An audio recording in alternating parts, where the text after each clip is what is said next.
thank you all for being here. I'm thanking everyone in Twitch chat who's stopped by, who's giving me follows now. I really appreciate that. And of course, thank you to my guests here. It's awfully kind of you all to join me. So yeah, I'm really happy to have you all here. Okay, we'll do introductions and jump right into it.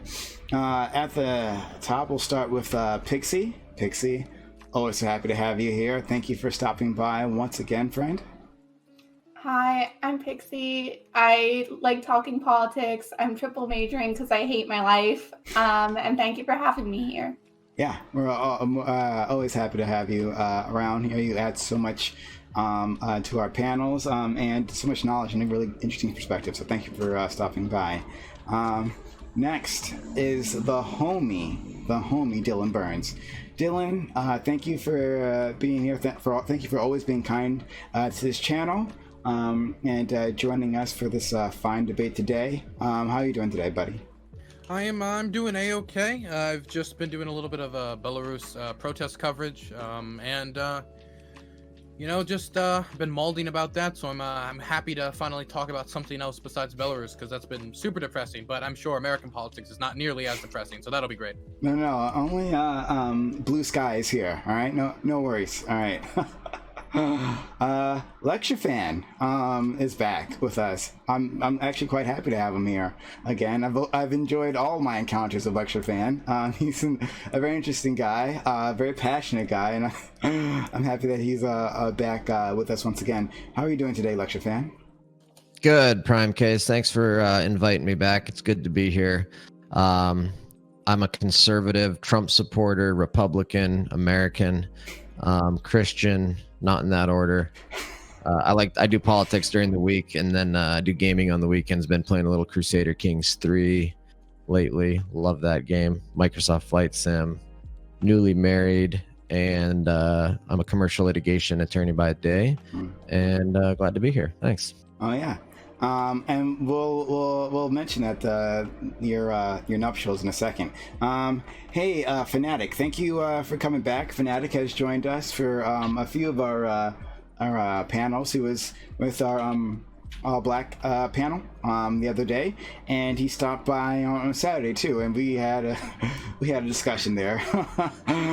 Fanatic, thank you for coming back. Thank you for joining us. We really do appreciate it, buddy.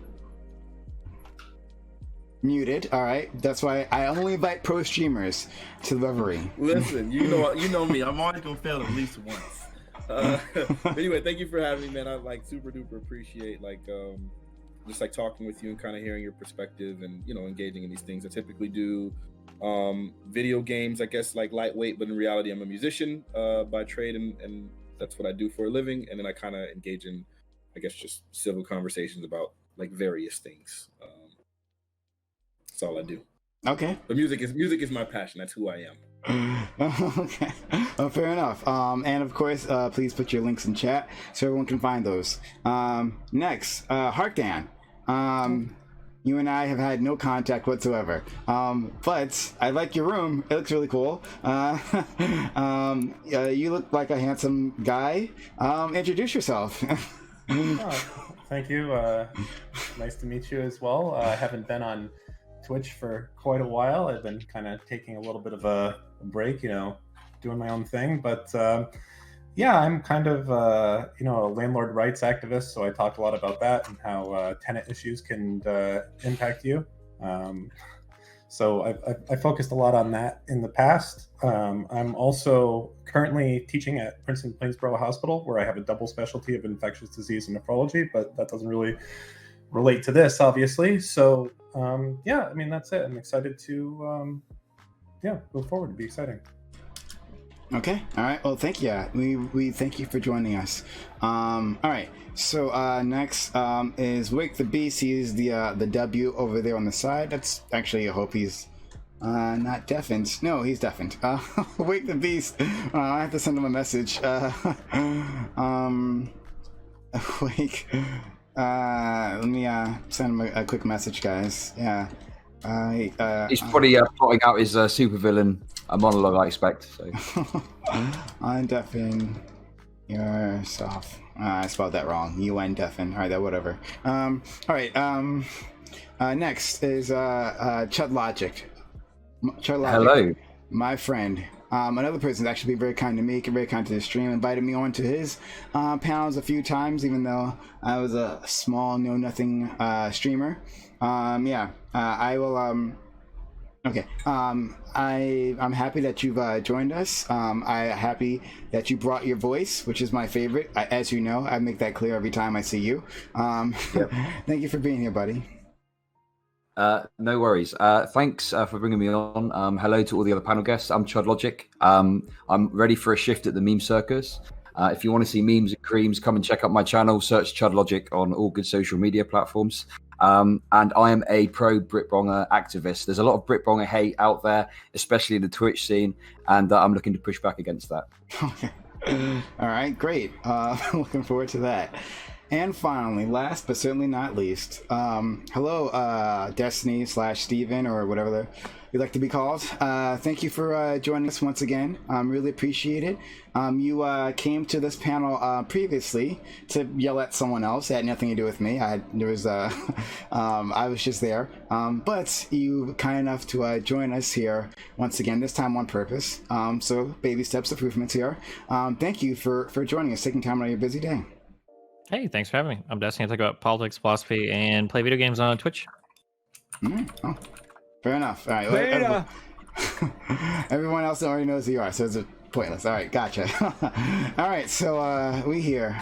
Wake the Beast will be joining us a little later. So we'll just. Before we jump into our first topic, just want to again acknowledge LCTRfan and his new marriage. Right? Did you actually stream your marriage?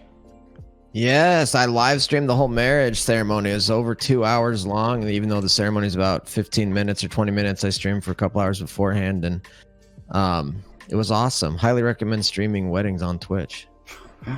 All right. Well, yeah. Thank you. Thank you for sharing that, a big part of your life. I'm not sure if there's any other significant streamer, at least on the Twitch politics side, has ever done anything like that. So that's, I don't know. Did you enjoy? Did your wife enjoy the experience of sharing yourself to the whole world? Oh, for sure. Yeah. No, it was. I was nervous about it, but it went as good as I could have hoped, and it's awesome that she was down with it. So. All right. Well, yeah. Thank you for being here, and congratulations on that. Thank you. I don't know why you're spending time here with me rather than your beautiful blushing bride, but whatever floats your boat. All right. So we're gonna get started. Topic 1. All right. So topic 1: Destiny has been notified of a TOS violation, which may very well result in the loss of Twitch partnership. Twitch typically does not inform a person, a streamer, what exactly an infraction even is. In general, what do we think about the status and enforcement of Twitch TOS? How concerned are we as individual streamers and as a community of being unfairly or even inexplicably nuked? So this time, we usually don't do this, but this time I'll actually let you do an introduction. So, all right, we'll start with Pixie. Pixie, what do you think about all this?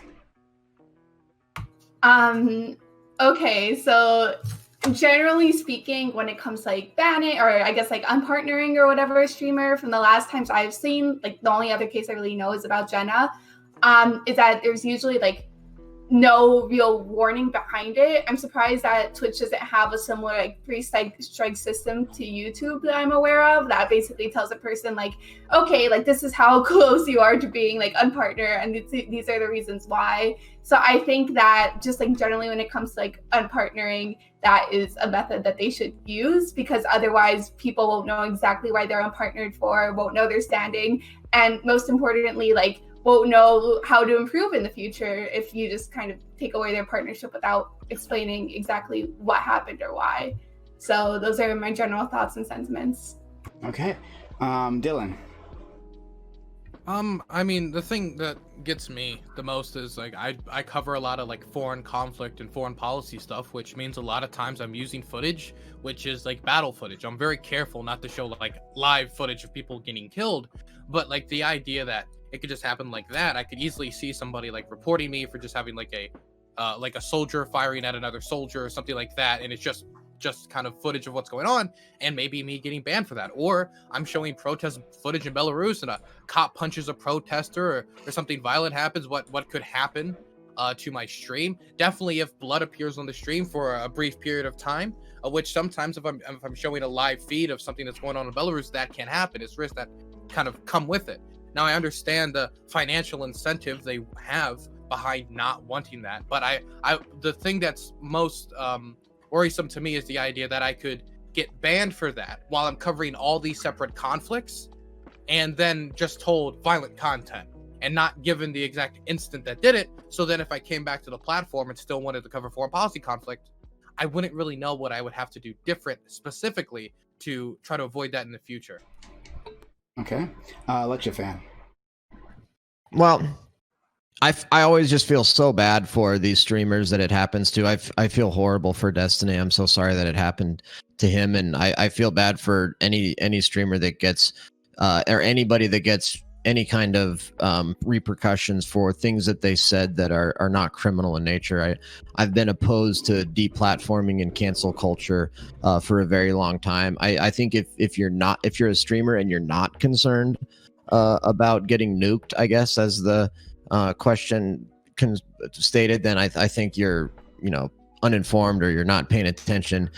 It's obvious cancel culture, this left-wing cancel culture, the left-wing mob, the Antifa mindset is a major cultural problem in our country. The fact that Democrats and left-wingers don't even respect free thought, let alone free speech, is a huge concern.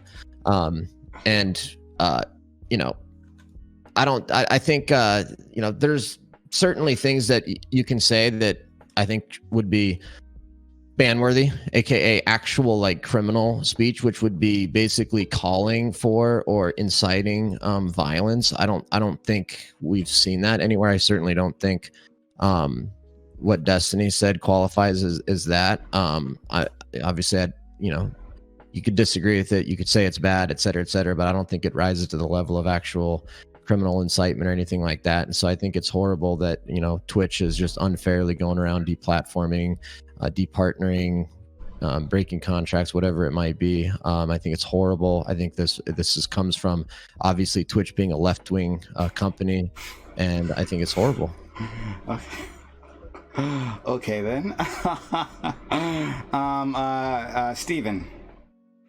Okay, after that monologue, what was the question again? How do we feel about? Obviously, so to clarify, also it wasn't really a moderation action. It was just an email I got from legal. I don't know if any moderation action is actually going to get taken. It's starting to look like the answer to that is no. I just got an email from legal. I guess like the things that disappoint me the most are that it feels like companies today are too quick to buckle. I said this about James Gunn. It feels like sometimes companies are too quick to buckle to email campaigns when realistically, there's probably not going to be any like economic harm done to the companies. I don't think that this is necessarily a left-wing versus right-wing thing. It's more just like if people think they're going to lose money on something, they're very quick to act to head off public backlash. Now that tends to side with the left these days more than the right, because the left is more like economically viable than the right. But I guess it's hard for me to say, obviously, because I'm pretty biased because it's involving me, but it's hard for me to believe that Twitch is going to lose a lot of business because I'm giving like anti-rioter takes or extreme political takes on stream.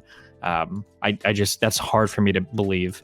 Similarly to like a lot of people in my community brought up like statements that Hassan has said. It's hard for me to believe that somebody's going to hear something that Hassan said and they're going to like cancel their subscription to another Twitch streamer over it. Like, I don't really see like the economic like harm that Twitch is going to suffer as a result of it. So it seems kind of weird to like bend over backwards so hard for a few people sending emails. Well, you just contradicted yourself then, because you said that they do it for economic reasons, not Dude, political reasons. Yeah, it's not your turn. What are you doing? Yeah, we'll get to you. We'll get to you, buddy. All right, Harkdan. I've known Steve for a while, and I think it's bullshit. Actions that are taken on the platform are twofold. It's the severity of what you've done, and then it's the public pressure on it. And it's like a scale, if you will. You could have a very minor action, and if it's the entire planet is basically coming at you, then there's going to be a reaction, even if it's a very small thing.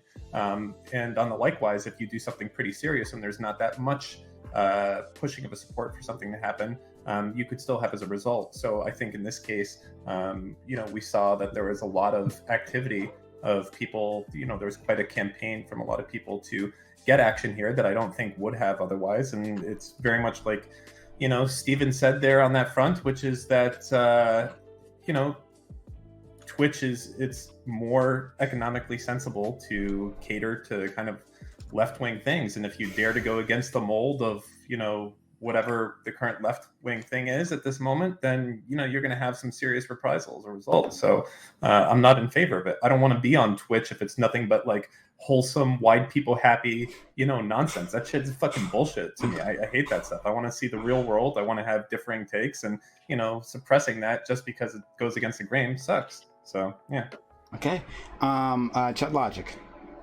Okay, the fact that right-toid dipshits will try and paint this as Antifa cancel culture just shows the absolute brain rot that occurs when you're a conservative, okay? Now, in terms of Destiny, the reality is whether you agree or disagree, or whether you are happy or ecstatic or sad and upset about the departnering, isn't really going to come down to politics. It's going to be a personal thing. You either like Destiny and you're sad it's happened, or you don't like Destiny and you're happy it's happened, right? I think that part of it is like not the main issue here. The main issue is this is something that happens all the time. The system is inherently broken. The system is inherently flawed. And for me, it's about the fact that we are essentially gig workers, like Uber drivers, essentially. So for me, it's about like a workers' rights issue of ensuring that streamers have got, I don't know what the answer is specifically, but there's representation or there's some sort of, unionization or something like that, so that we can push back against, the broken system effectively. Okay. Finally, Fanatic. Muted once again. You're right, and it's gonna happen. It's gonna happen because I'm trying to make sure I'm managing both mutes because I'm typing a lot. Like, just try to keep track of everything. So, I feel like a lot of people are kind of reacting. It seems like people are talking about like maybe generalizing what's happening and not really responding to the specific situation. So, like, I guess I kind of agree with a lot of what everyone said so far. I think in general, cancel culture is absolutely cancer, in line with what LCTRfan said.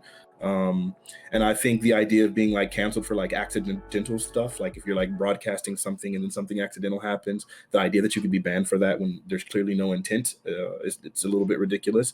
I also think, when it comes to like, minor infractions and things like that, like as Pixie said, I think, you could have, you should probably have, a few strikes and things like that. I think, again, all of these general ideas sound really, really good in general, but I think, there's going to be exceptions and nuance for all of them, right? So, like, sure, in general, if you do like minor infractions, you can get 3 strikes. But if you decide that you're just going to go ahead and bang your wife like on stream, just because you want some, I don't know, you're a freaking voyeuristic dude, at that point, I think there should probably be some immediate action. I think if we're like in the middle of like, some civil unrest and things are going really, really crazy and we're seeing ongoing protests and people are being galvanized to, I don't know, take the law into their own hands and start shooting people, I think, bolstering that crowd, I think kind of might be a little bit more, a little bit heavier than the idea of just in general saying like, I'm for or against protests, right? And so I think, the nuance in general of this specific situation would probably be better discussed as opposed to just the general idea. I think you mean exhibitionist type of person. I wouldn't know anything about that though. Both work. Okay, all right. The floor is yours. Well, I was just gonna say, it seems, how could you not consider this part of leftist cancel culture when Hassan has said way worse things towards conservatives and nothing happened to him? And the only reason this happened to Destiny was because it had to do with the BLM rioters.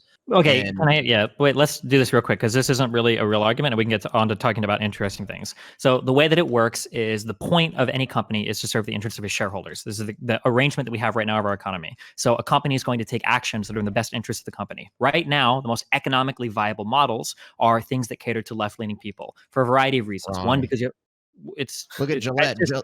Gillette lost $8 billion after they went woke, and you just got done saying that. Wait, what? Okay.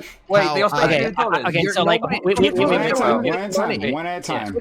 Twitch wasn't going to lose money. You even admitted that yourself. I agree that I don't think in this case Twitch would have lost money, but in general, being woke is more profitable than not being woke. Look at the companies that, okay, well, I mean, every single person that caters to advertisement, every single person on every large platform, all of them disagree with you. They disagree with you so much that you and other Republicans are fighting right now to get social media reclassified because you are so economically unviable on these platforms that you're trying to make social media like fall under that, what, Section 230 or whatever, so that they can't remove your content, okay? So do like, you even know what the top Facebook pages are?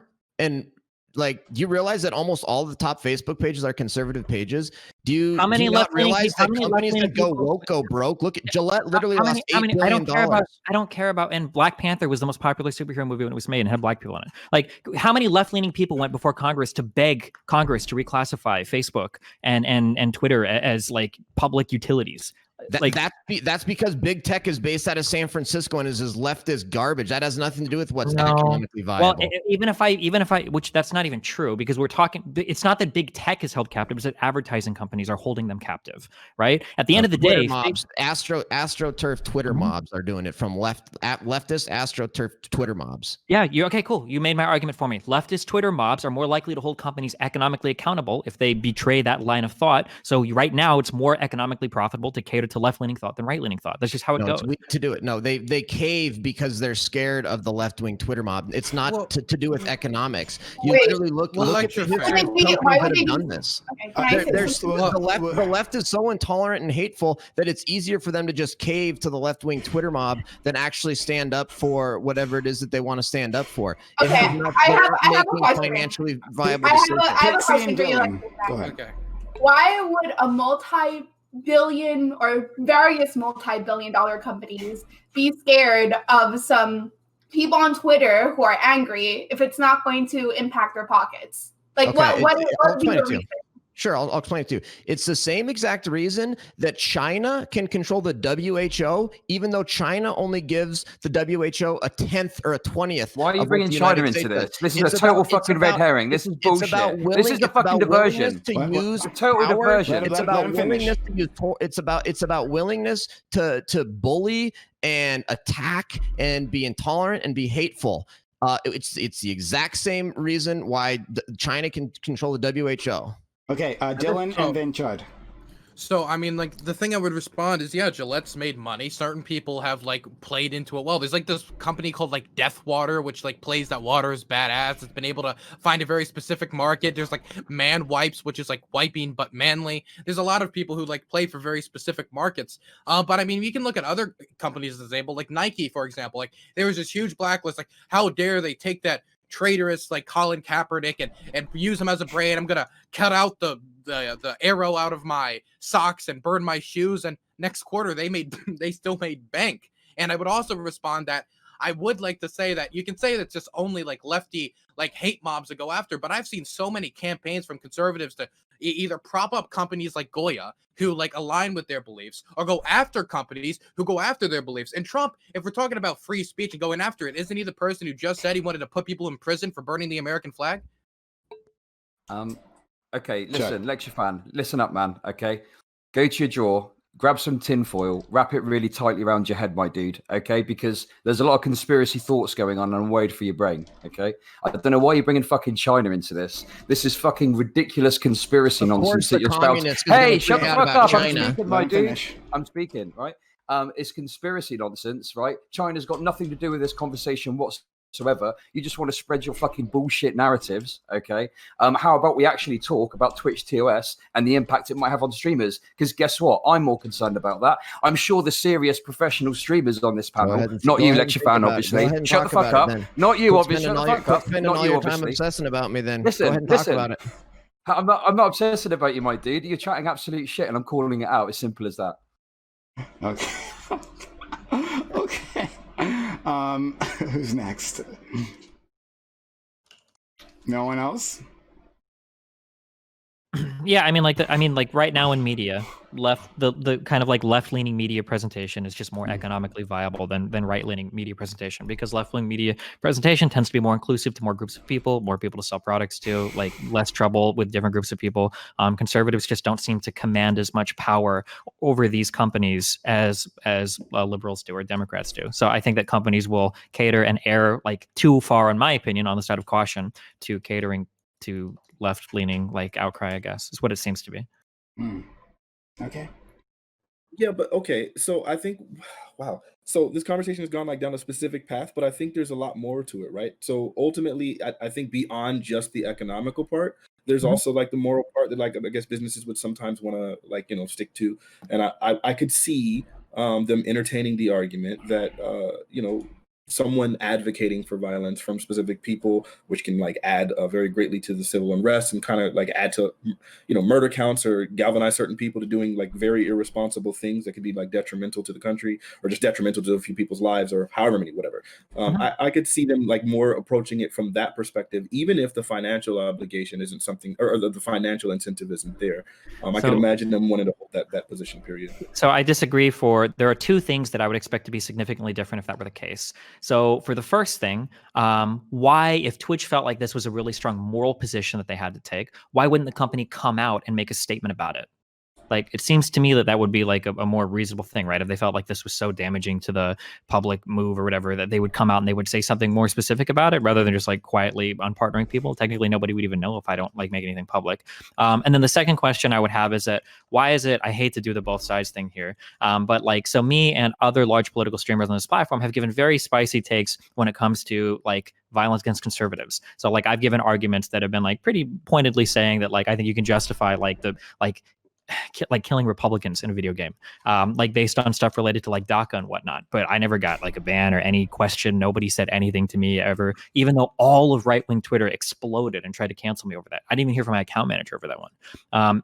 So it seems like there is like a political slant in terms of what gets paid more attention to. And again, I think it's because of economic reasons, but it seems like if it was really like a concern of like, oh, well, we need to keep the rhetoric responsible. Like there are a lot of people on the internet right now that are very anti-cop for whatever reason.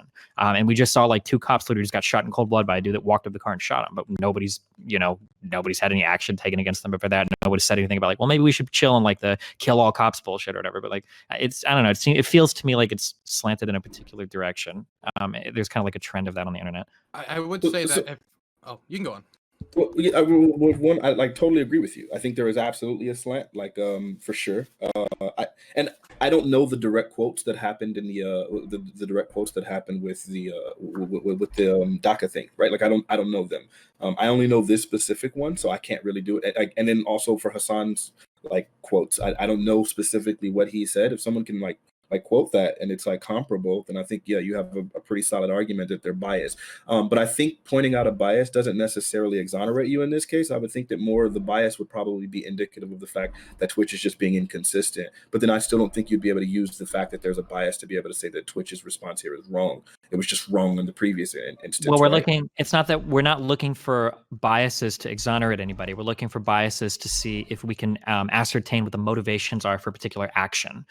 So for instance, if somebody walks in and kills, like 10 Asian people and they don't kill a single white person, and then they kill like one white person or whatever, and somebody's arguing like, oh, well, it looks like this person is an equal opportunity killer. And you're like, well, no, it looks like they're really biased against killing Asian people. And it's like, okay, well, does that make killing the white person all right or whatever? Like we're just like trying to figure out like why they act the way they do. We're not trying to say that like one is good or one is bad. I'm not saying that like Hassan should be banned also, or some other streamer should be banned, or I shouldn't be banned or departnered or whatever. I'm just saying that like in general, we're looking at like a pattern of action to see if we can figure out why do they do the things they do. If that makes sense. Yeah, I'm not saying anybody can be exonerate. Yeah. Sure.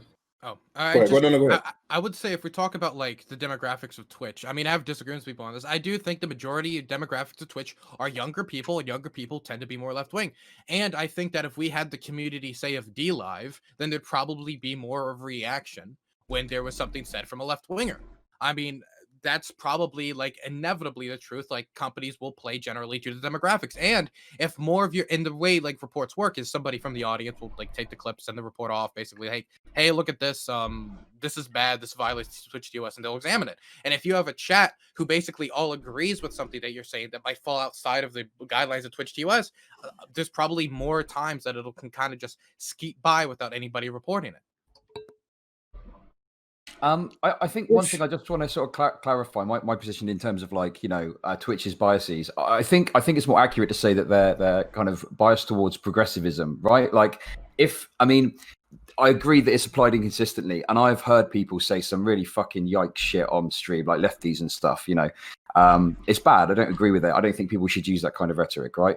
But like, if there were lefties consistently calling for like I don't know, certain things, like it's The there's blood every of chance. landlords to run in the street, or Listen. I don't agree with that rhetoric, okay? But in any case, I think like I don't know, like obviously people do use that rhetoric and it's not used. I think it's just that it's applied inconsistently. I think if there was like a genuine chance that there was a leftist movement on Twitch that was going to overthrow capitalism or whatever, like it would get shut down in an instant, right? Because Twitch wouldn't want that. Do you see what I mean? So my concern is I think that some lefties are kind of like cheering on Destiny getting departnered. And if you want to take joy in someone's misfortune, then that's up to you. I can't control your thoughts on that. But at the very least, surely people should see the broader issue here, which to me is a workers' rights issue. That streamers have got no recourse, they've got no protections. If Twitch want you gone, you're gone, and there's nothing you can do about it. That is abhorrent, and it's something that we should all be worried about as streamers, So yeah. Well, sure. Hold on. Really quickly. Sorry. So like it does seem like in general, like like again, these general ideas, I think we pretty much all agree, right? Like it all makes sense to all of us that there should be more transparency, so that way like people can actually learn from it and other people can learn from it, even if they weren't directly involved. That things need to be consistent. All of those things are like completely true. Like I don't think anyone disagrees with that. But I think if we start getting into like if we really want to get into the why question about why Twitch might respond in this way, I think in general, like if someone maybe 8 years ago was just talking about in general how like violent protests can be effective or they might be a viable strategy, like that might be something, right? But there's a very big difference between like when we recognize that there are actively people engaged in armed like in armed confrontation, like about specific writing and about protesters and whatever, like what's happening right now in the current political climate. A statement can be significantly more inflammatory, especially if you happen to be like involved or in connection with the people that are directly tied to like Kyle Rittenhouse and things like that. I would imagine at this point right now those statements are a lot more likely to be received. There's already talk of it happening now, and it seems like those statements could be like really galvanizing. So I think the timing and like the appropriateness of the comments do actually matter. So where we want to look at like just the idea of like, did Hassan say something inappropriate? Sure, maybe he said something inappropriate in the past. If Hassan was to make those statements in the middle of like violent protests happening in which people are actually like trying to hang Jeff Bezos, we have a totally different situation here. And I think that timing is a lot more apparent. Are we worried though about it, like about these types of things falling so heavily on like certain political lines, or would we expect them to apply this unanimously and be like or not unanimously, applied over like everything consistently and not like care about that as much? So like so specifically, let's say somebody comes on. So in my case, let's say somebody comes on and they like come out with a very strong statement, for instance, in support of like Hong Kong protesters, where that situation was like incredibly tense and there was a lot of crazy shit going on. And say that Twitch like had like a majority stake owned by Tencent or something, and they decide to ban that streamer for that. Do we think that that's still like a good use of I guess like Twitch banning somebody if they're doing it to protect the interests that Tencent would have of their company against like Hong Kongers? Or do we feel differently then, or do we think that this is disanalogous for a reason? Look, my take is it needs to be consistently applied. There needs to be transparency, right? And that's it. Like, and the thing is with like arguing for workers' rights, which is broadly speaking what this is, if you argue for workers' rights in like offline, inevitably you'll help to protect someone that has said a racist thing, right? That's just the inevitability of it. Like you don't not advocate for things that are going to help protect all the workers because there's like a few bad apples, right? So even if like someone really disagreed with what Destiny said and the way it was said and whatever, you need to put that to one side and think about the bigger picture and be consistent in your principles. Because I am fairly certain, and listen, I'm going to call out the lefties a bit here. I'm fairly certain that there's lefties out there who will say they care about like the plight of Uber workers, right, which are gig economy workers, but then they kind of won't give a fuck about streamers. But it's the same thing essentially. We're all fucking on shitty contracts that don't really offer us any protection. So I think it needs to be applied consistently, and I think people that are coming to discuss this and analyze it, they need to be consistent in their principles and their approach too. I was I'm feeling a little bit like the view that I'm getting out of you to a certain extent here is that we should almost have the line like the U.S. government has, where it's like it's better to let 100 guilty men go free than to have one innocent man spend a day in jail. And the fact is, it's just not going to work like that for a public company. Like you can't allow thousands of Nazis and other people like that to be on the platform on Twitch doing this stuff just because they're very carefully walking the line, not calling for violence. They're not saying anything illegal. Twitch doesn't want these people on here. Doesn't matter if they're not breaking a law to any type of these things. It's a company. It's operating for profit. There's never going to be some community board of streamers that says, well, technically you weren't breaking the law. You know what? Ban reverse. It's just not going to happen because Twitch doesn't want that stuff on here. So, it's just a very different thing that's not happening on here. And, it's much as it sucks, there is not going to be clarity. There is not going to be consistency. That's up to you to kind of figure out what the current temperate. Not with that attitude, though, right? Come on. No, with any sense of reality, that's what it's going to be. Unless you really think that like Nazis going to start hanging out here and not going to get banned, of course they will. So I want to hear from really LCTRfan.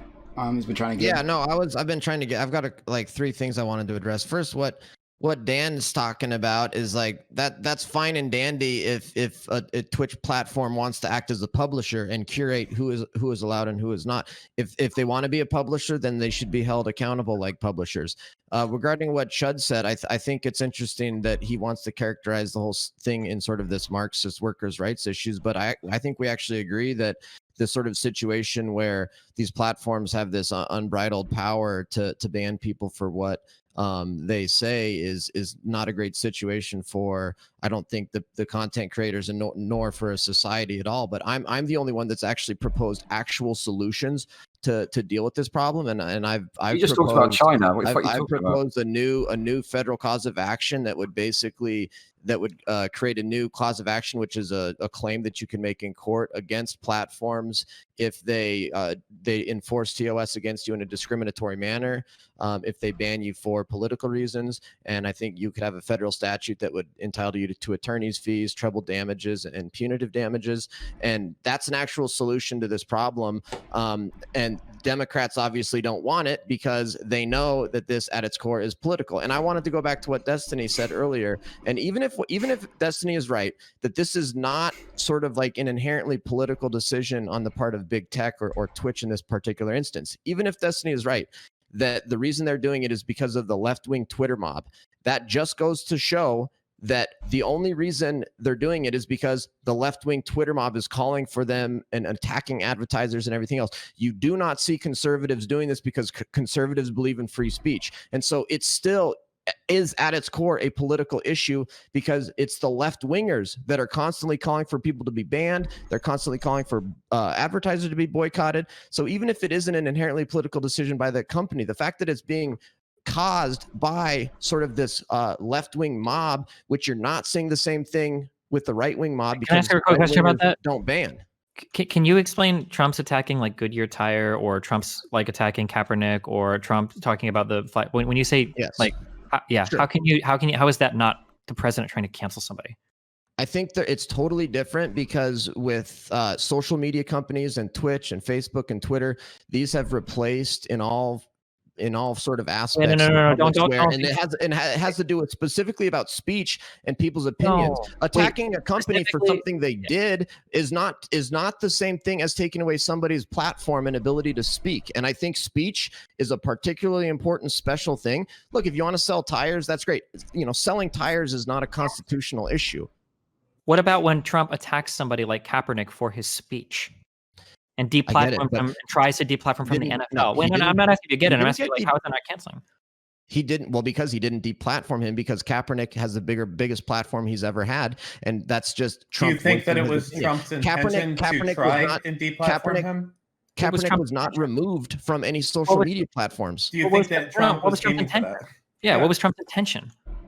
Trump's intention was obviously to gain political support because he knows that most Americans don't like people shitting on the U.S. flag. When Trump specifically was calling out Kaepernick, I believe he specifically said, somebody can find the words, I think he specifically was saying that NFL companies shouldn't hire him. What is he trying to do there? He's doing that for political reasons. But even if don't say doing it for. I'm not asking why. I'm not doing what he's doing for. I'm asking you what he's doing. How is that not canceling? It's not canceling somebody because he's not calling for Kaepernick to be removed from the public square and not What be do able you to. think the NFL headquarters is? That's not The public NFL, square? the NFL is not the public square like Facebook, Twitter, and Twitch is. Why not? Those are not public squares either. Hold on, I got a better one. Hey, listen, lecture fan. So, what are your thoughts on the right? What are your thoughts on the right canceling the Dixie Chicks? It was very obviously a canceling. It's literally exact same in form. What's the difference between that canceling and left canceling? Did the Dixie Chicks get banned from social media? Why you're going to the effect and not the right? I didn't ask you about a specific platform. I asked you specifically about people on the right canceling them, and we can see the effects of the canceling by hold on. We can see the effects of the canceling by an insane drop in sales, by refusal to attend their concerts, by not allowing them into lineups, not allowing them any radio play. That's a platform. So in all of those various forms, they canceled them in the same. So are you saying that the right didn't cancel the Dixie Chicks? No, I'm specifically saying that canceling and the left-wing cancel culture is a very specific thing that has to do with the public square, which is the number one place where all people engage in speech, and that's a particularly specialized thing.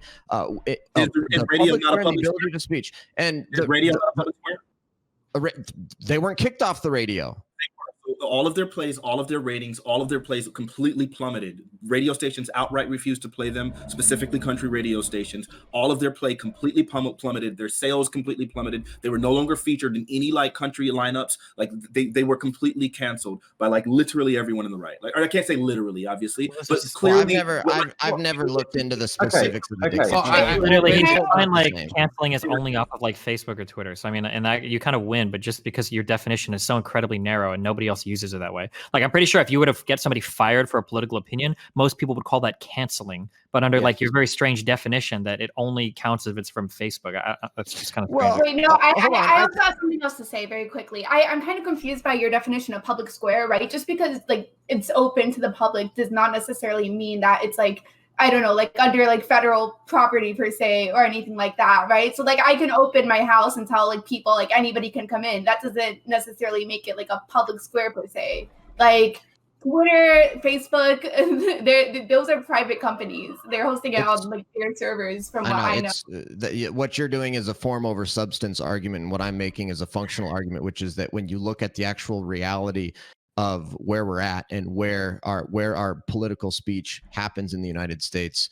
and you actually look at just the pragmatic reality of the situation, not little form over substance like hyper technical distinctions, which is what you guys are all seem to be making. And it's not technical. I mean, like they're covering the cost. They're the ones that basically have to like monitor that, make sure that there's like no illegal content or try to like keep at bay. Like that's literally their company. Okay, that's great. If they want to do that, that's fine. They don't get Section 230 protections then. They're now publishers and they're liable for everything that's said on their platforms. They're no longer platforms at that point. This is the whole Section 230 distinction. If they want to be publishers, great. Other people publishing content on your platform doesn't make you a publisher. At that point, we might as well like be able to be able to sue YouTube directly for hosting copyright infringing content. That's an insane legal argument. It would destroy every single public social media in the world, not the world, but in the United States. No, it depends on if you're actually curating the content on your platform and picking and choosing what can and cannot be said on your panel in bad faith for political reasons. That's what the whole Trump Section 230 executive order is. Like if you're making good faith decisions to ban people for things that are criminal or and they're not, and it's not based on political viewpoints, then that's different than what we're seeing today. To be clear here, so hold on one second.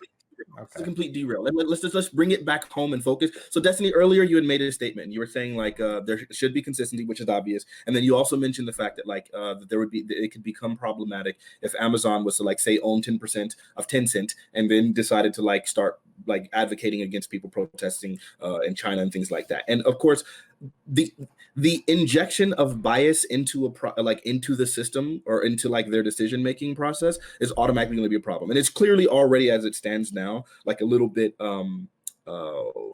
it seems like right now that it already is it seems like it's very subjective, right? So like I mean I could totally understand like why there needs that's I guess speaks to the bigger point about like needing transparency and all of that stuff regarding these policies. But I think as it stands right now, every time we abstract the conversation and start like injecting other like possible confounds and things like that, it takes away from the conversation at hand, which was the original question: is what did like is there sensibility behind their like behind them threatening to remove your partnership? Is it like sensible, feasible, whatever, considering the specific terms like right now and considering what happened? And I think zoning in on that right now, like what's the political conversation right now? What did you advocate right now? What's a possible or even likely response right now if for people that follow you to be able to hear these words and then to move with that? And I think that's but I mean, more like, of it's pretty clear that there's like a certain like so, and I guess like fuck, I can't believe I'm saying this, but I guess it's like this is apparently a hot take these days. Like rioting is really bad, but we have no problems. Like lots of people are just blatantly like supporting rioting, and it's like that's not a good thing. That's a very, very, very fucking bad thing. I don't even give a fuck about the business owners. It's actually even bad, like politically efficaciously for the left, because it makes us look fucking horrible in the media. Like the fact that like if I were to come on and be like, man, motherfuckers, you guys should kill a cop if you see him fucking around, blah blah blah. I could say that shit all day, and I know I wouldn't get in any trouble for it because it's cops and like killing cops is like cool. I don't think that's true. That just goes to show the political bias.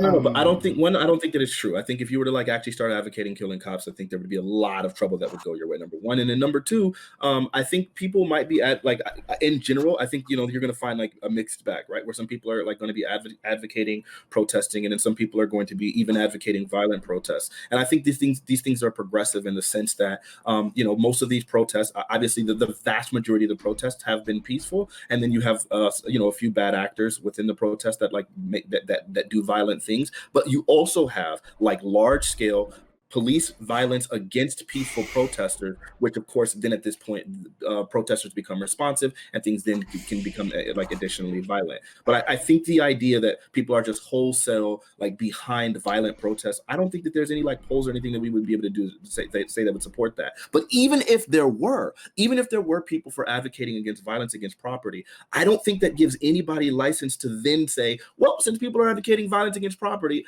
I'm going to go ahead and advocate that conservatives go and mow all people down with freaking rifles that are doing violence against properties. I don't think that we can make these things equivalent: violence against property and then violence against people's lives.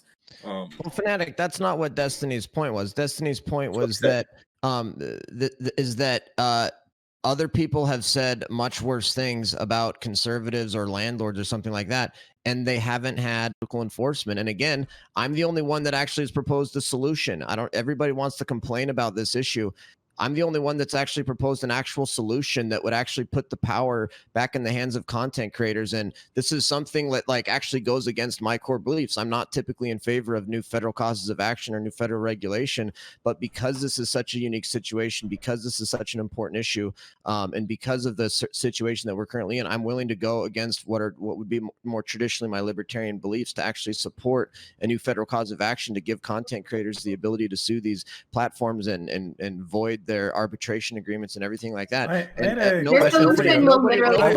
question for you, LCTRfan. So first of all, what is the exact amendment that you want to do to 230? And then, let's start there. So has 230 exist now? How do you want to change it? Like if you get banned without some, tribunal, workers' rights thing? I would say, so 230, it needs to be amended. Actually, it kind of already says that in order to get the 230 protections, you have to have good faith enforcement of your TOS, which is how the Trump administration was to be able to do a thing. But basically what I want is that companies that are getting liability protection right now under Section 230 because they're platforms, they should lose their liability protection if they engage in politically biased enforcement of their terms of service. So let me ask you this then. If you were to set up like a website like Republicans for Trump, and one of these guys, Chud Logic, goes on there and starts saying that you guys are all dumb, you don't know what you're talking about, and he starts doing this and you ban that guy, does he get to then sue you because you've reprised him for his political view? I mean, I guess that what you would have to, that's sort of blending two issues. One is the 230 amendment, and then the other is like my new federal cause of action. And what I would make it is that in order to be subject to this new federal law, you would have to meet the definition in the statute of, say, a large social media company or something like that, so that it wouldn't apply to sort of smaller upstarts, but it would apply to a certain size of companies that hold themselves out as publicly available social media companies. So I would, do you think Reddit would fall into that one? So that's a good question. I haven't really thought specifically about Reddit. Well, but Reddit is one of the biggest. Hold on, guys. Hold on a second. Reddit is one of the biggest websites that there is right now, right? When it comes to people getting their news, obviously Facebook is huge. This is one of the biggest sites, the homepage of the internet. Should it apply to Reddit? I guess so, yeah. So what about when a subreddit moderator bans you from there? So if you go into the Donald and you say, I love communism, and you get banned, do they lose it there? Well, that's a great question, and that's something I think you would have to really think through hard. And the problem is there's a million and one questions this. I agree. Yeah, you can't. So the reason that the CDA is so broad is that it's impossible to narrow it down on these fronts in any way, unless you specifically go and spell out, hey, Facebook plus Twitter can't do this, and then everyone else. But then what's going to happen? We're going to get some competitor to Facebook, to Twitter, that comes in there that isn't under the same rules and does it. So it's extremely challenging. I don't think you can apply it. And also, as someone who's created a lot of social media companies that have gone on to be very, very large, it would be an unbelievable hindrance that would, as a small business, when you're starting out, make it impossible to grow.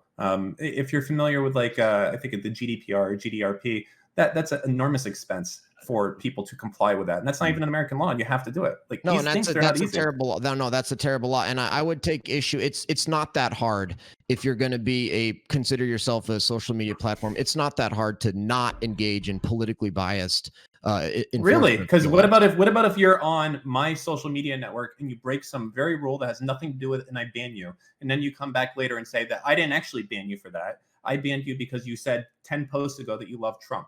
Now I have to go and lawsuits. That's what the lawsuit is for. Yeah. So now you're basically inviting a lot of lawsuits for small businesses. That's why good idea. That's why Democrats should love this. It's a huge boon to the trial lawyers. Democrats would traditionally love this idea. Yeah, but as a Republican wanting small business, you should hate that. I want to break into this. So to Lecture Fan's previous point about the left-wing brigade, what do we think of people like Trilogic getting banned, which apparently has something to do with, but not that she got banned because she admits that what she did was wrong. She freely admits that. But that there was can you tell us what she did? I'm not familiar with that, or why she got banned. She referred apparently to me as the N-word with a hard ER at the end. This is what she said in her previous stream. So this is the reason she's giving, not that I'm coming up with. My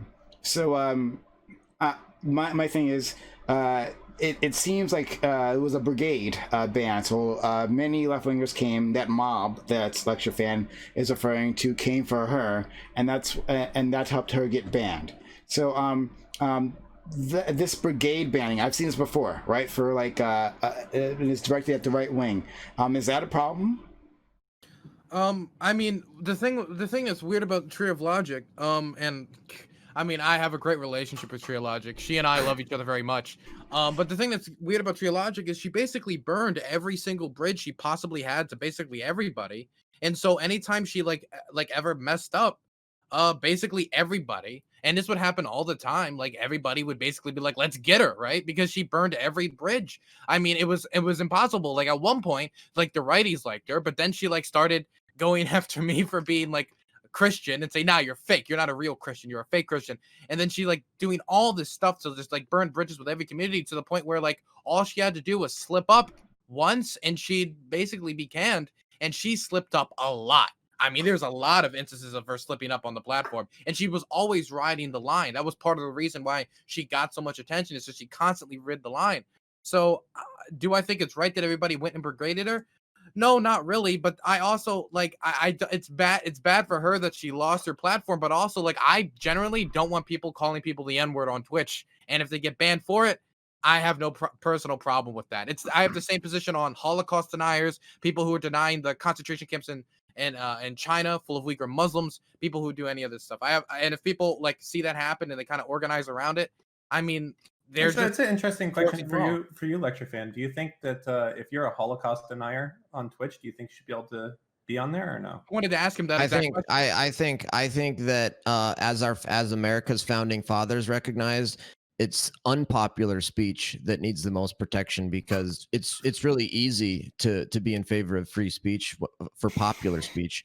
It's the unpopular speech that you actually need the protections for. Do you think that as a private company, Twitch should have to have a bunch of Holocaust deniers on their homepage that would be affecting their bottom line? And I assume you would agree that potentially we can imagine a world where all the top streamers, I mean, look at DLive, where all the top streamers were Holocaust deniers. Do you think that might affect the type of ad deals that Twitch could do?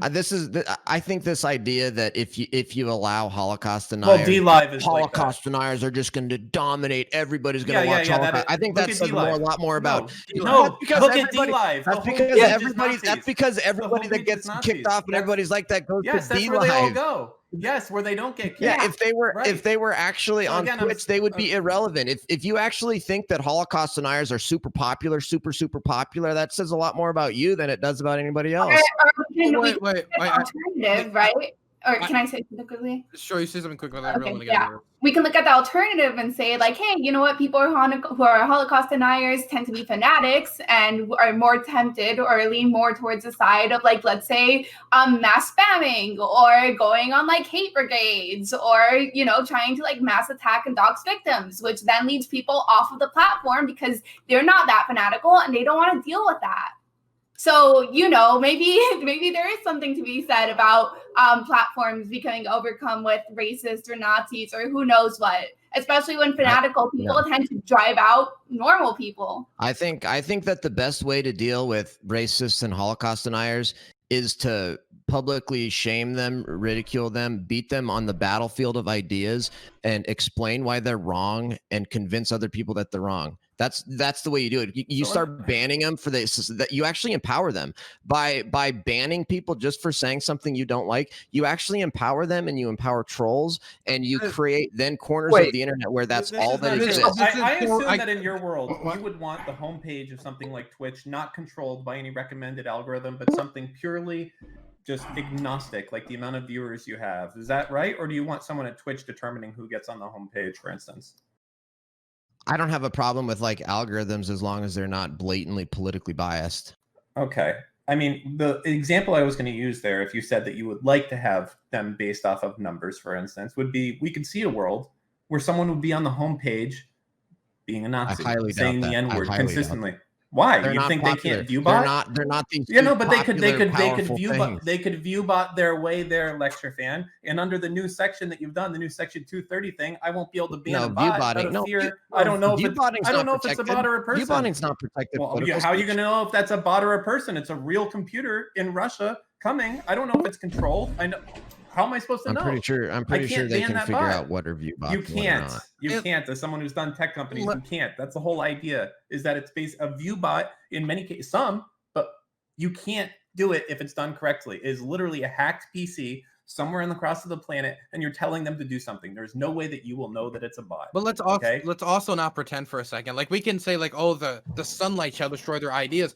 I can tell you that people who like are these hardcore conspiracy theorists, QAnoners, people who deny the Holocaust, this is a big one that's been happening a little bit. People who deny what's going on in Xinjiang, China. These people are dedicated to their craft of making it look like that it's all a face, it's all falsehood, and the Uyghurs are just fraught with terrorists, and they're a bunch of terrorists, and they need to be put in these camps. They work night and day to build these theories up, and I can tell you, I don't even think the majority of these people, I don't think I could handle, and I try to study this thing like hardcore most of my time, so I can. These people are dedicated to the craft of lying, and if I see somebody on my platform, I hate the idea that I could build a social media company, and then I have to give platforms to people who are actively making it easier to put people in concentration camps. Who are right now? Hold on, the conversation abstract once again. LCTRfan, you keep doing this thing where what you're doing is like we're trying. Like the topic of conversation is one thing, and then you just keep like literally like at every step of the way, like, okay, well, let's zoom out a little bit and let's talk about just in general the idea of politics involving in, like, social media and whether or not they should qualify as public. Okay, and let's zoom out even further, and you just keep doing that. Like, I feel like if you want to have a general topic about that conversation, I think it should be had. But as it stands now, you're literally just derailing from the topic of conversation, which was supposed to be Twitch's implementation of terms of service, whether or not it's fair, and whether or not like that. That's right. What now it's devolved. Now it's devolved literally into an idea. Is free and open debate a good thing, or should we just ban everybody that we don't like something they say? I'm literally having to defend I'm not making a personal attack on you. No, wait, it's not. I One 100%. time. Fanatic, finish up, and then I want to hear from Dylan. Yeah, dude, your framing here is absolutely absurd. No one's here talking about whether or not, in general, I disagree with it, like anything you're talking about. This is a separate conversation is what I'm having. In general, I'm more than willing to have a conversation about what you're talking about. However, what you're talking about has literally nothing to do with the specifics of Twitch applying their laws or applying their terms of service, like whether it's equitable or whatever. We can have that conversation without it devolving into the general application or constitutionality of Facebook's policies on politics. Freak out of here, bro. You're just derailing the conversation to your pre-prepared talking point that has literally nothing to do with the topic at hand, and you've been doing it consistently the entire conversation. It's absurd. Well, go ahead and talk about the topic then, instead of responding to me constantly. But you're derailing it and taking it off in an absurd direction, saying that Holocaust. Stop letting him derail. Let's keep talking about the main topic topic then. Don't get baited. Yeah, you guys are getting baited. That's my take. If you guys don't like what I have to say, you're framing it as Holocaust, because this is the thing, right? You'll go off on a tangent. You'll say, Holocaust denial is just ideas you disagree with. That's like fucked up, and you've got to call that shit out. And then you just sit there and go, well, just talk about the fucking debate. You're the one that's fucking derailed it, you fucking dick. Okay, so no need. Wait, no where need. were we? We're done with bad homs. Okay. Oh wait, can I finish my thing before I'm in California, so right now we have unreliable power. I'm sorry, Please, third world country. Go ahead. Okay. Anyway, the only thing I was trying to say before is I'm pretty sure that you could come onto this platform and give really violent takes in regards to like either killing cops or supporting like violent rioting and whatnot. I'm pretty sure you can do that and be okay. Which seems like, so it doesn't seem to be as much, and this is like a very tense situation now related to like rioting and whatnot. So that doesn't seem to be a problem because it seems to align with like the more profitable political ideology right now, which tends to be left leaning. Do you disagree with that? Yeah. Well, possibly, but let's bring that analogy a little bit closer, right? Now, let's say we had Christopher Dorner and a whole bunch of other bad actors that were doing exactly what Christopher Dorner was doing, right? And it seemed like there might have been an active response, an active call and response almost in a way, as if people are typically, like if we saw like a great uprising of police officers like rebelling against or whatever, and that was happening and people were actively dying. If you were to make those comments about that during that time, I think it would have a totally different effect than someone in general just saying, I think all cops are bad. What if you were making like? Go ahead. What about it during a time of like active looting and shit and active rioting where people are making calls for people to loot and riot? Okay, so there's a very big difference. So again, if we're going to make this like comparison between like the destruction of property and then wholesale killing an entire group of people, I think there's a very big difference between advocating for like destruction of property or a response to police officers acting violently against peaceful protesters and telling those people, hey, I think it's sensible for you to engage in violent actions against the police officers against police stations. I think there's a very big difference between that and then saying, hey, I think citizens should just go and start mowing down anybody that's violently protesting. I think there's But it's okay to say we should just go and like burn down businesses and loot and break like businesses up. That's fine. I'm saying, I hope that you're not. Are you still saying that these things are equivalent? The destruction of property. They don't have to be equivalent. Both can be bad. You understand that, right? Like, okay, but I can't get on here and advocate for rape and say, well, it's different than murder. It doesn't matter if they're different. Sure. They can both still be really bad things. So yes, even though two things can be bad, it doesn't mean okay. So remember when we were talking about degrees earlier to Pixie's comments about how certain things might not be so bad as such that they would require you to immediately respond in a very severe way. So I think you don't think the destruction of people's property isn't like some really bad thing that shouldn't be responded to immediately? This is like one of the worst things you could do to a human being. What do you mean? Well, if I can finish my point, the point was that I do believe that there are very, very big differences. Obviously, there's different degrees between the idea of destroying property for political advocacy and like killing people. I think they're a very big difference. Real quick. I know, because you're not saying anything. You keep preaching to the audience. So I'm asking you. Everyone here knows that there's a difference between killing people and destroying property. Okay, you don't need the platitude. Okay, but what I'm asking you is, will you acknowledge that both of those things are really, really, really fucking bad, and that neither of those should probably be advocated for ever? That the destruction of property and the destruction of people's livelihoods, in some cases, can be just as bad as killing somebody. I want Fanatic to answer this, but we do have a topic on the subject coming like right up, so keep that in mind. Well, sure. So to answer your question, I mean, like, you're accusing me of just constantly preaching to the audience, but I mean, it's the same thing. Like, hey, like, we all have to agree that like riots or violent protests are bad. It's like no one needs to say that. Of course they're bad. Like no one here is disagreeing with that. But wait, what we are, you literally advocate for them. So what's the difference? Okay. So we have to wrap up this topic any which way. Wait, wait, well, hold on. You just acknowledge that it's a bad thing too. Let me respond really quick. Yeah. So I don't necessarily advocate for violence. There was So I don't advocate for violence. What I do is I did say that I do believe that they are effective. And I was arguing with someone on whether or not violent protests are effective. Okay, hold on, wait. I'm sorry, because wait. No. I have to do this. Hold on, please, because I get misquoted so much. Okay. Mm-hmm. So people have said that I've literally called for white nationalists to go and kill BLM protesters. Okay. So your exact quote was, historically, violent protests have a great impact politically over our lifetime, from the civil rights movement and before. That's why. So I absolutely think those people should go violent, loot, break windows, do whatever the frick you got to do, light police stations on fire. I think all of it ends up being particularly effective. How is this not advocating for like violence and arson? So, okay, I guess technically, you could say that it is. I mean, it is advocating for it in So why is it okay when you do it, but it's not okay for you to argue that those people can defend themselves? Because then immediately after that, like I did definitely go into my stream, and I mean on that same stream, I did definitely immediately respond to those people and say, hey, in the same token, I would never encourage an individual to do it. I would never ever. So I would never.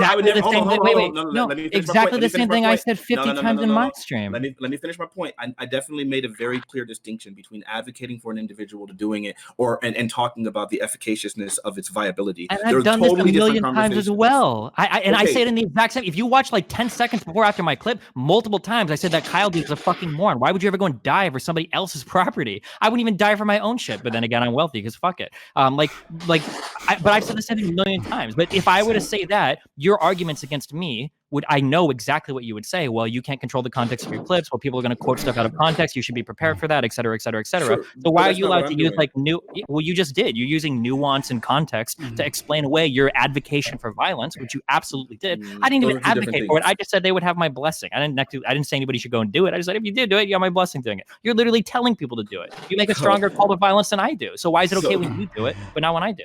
So, first off, when I think those two things are very, very distinct in the sense that one, obviously we've already talked about the difference between violence against human beings and violence against property. Number one. Number two, I'm not aware of you making a distinction. So the reason why hold on really quickly. The reason why in context and do it quickly because I do need to move on to the next topic. All right, so I'll let you go on. I promise you. We're going to move on to the next topic after this. It's considering the fact that you've been in contact directly with Kyle. Hey, go ahead. I'm not understanding, but all right, finish your point, buddy. Okay, so the very big difference here is if I had like a following that was like actively protesting and things like that, and I was advocating for them to get violent, there'd be a very big difference thing. You think I have a following that's actively killing protesters? If I could ever finish my point, you've been in direct contact with Kyle Rittenhouse's friends. They've been like messaging you in DMs and things that you mentioned in Bobby Fino's conversation. And so the idea that those people who would obviously be sympathizers with the cause, that they would be following and be influenced by your words. I had one guy. Hold on. I had one guy email me that said he was on his private Snapchat list, and he sent me videos of Kyle cleaning graffiti earlier. That's the extent. I didn't even email that guy back. What do you mean? I'm in you're making it sound like I'm this literal like cult ringleader.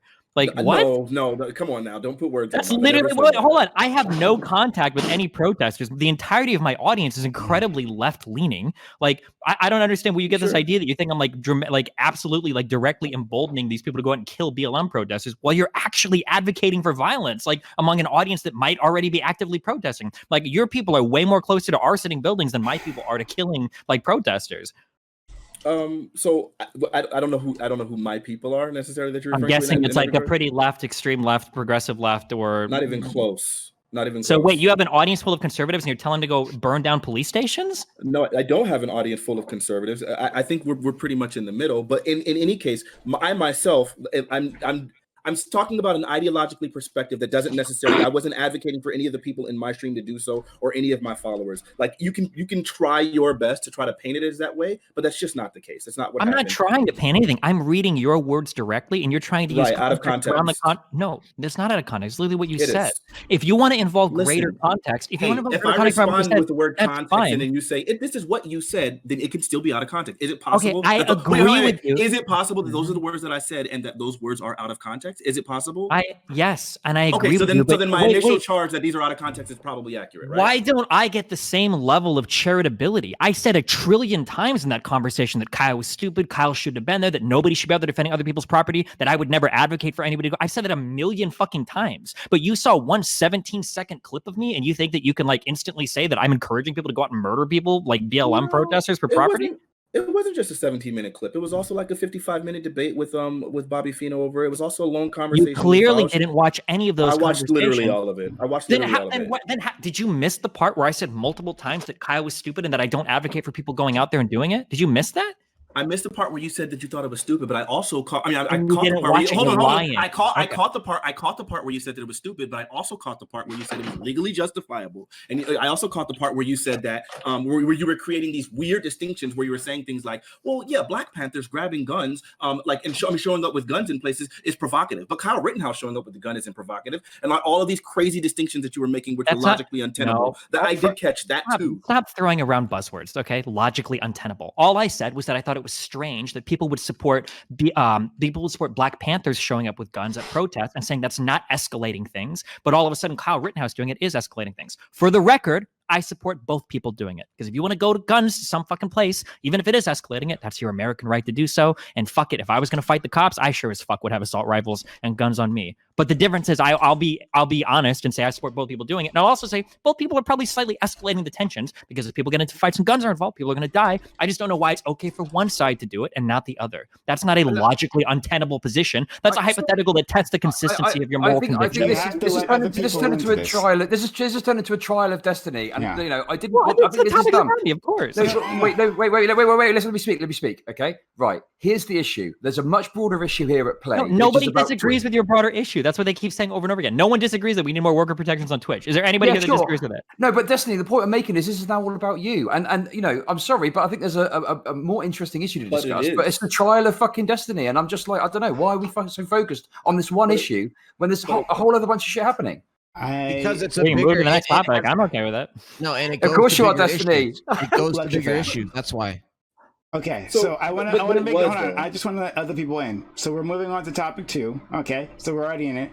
Or fuck the ending statements for the other one. All right, that's fine. I just want other people to be able to participate. All right, so we got. Wicked. Just to be clear, that last topic was about my band. That's the only reason I made it about. I'm not trying to make every topic about me, but it was like about. Sure, okay. Okay. No, and look, we're already on the topic. So we're talking about the deadly force being used to protect private property. So we're only on the topic. I just want to make sure everyone else can participate as well. All right. So Chud Logic was accusing me of going off topic, and he didn't even know what the topic was.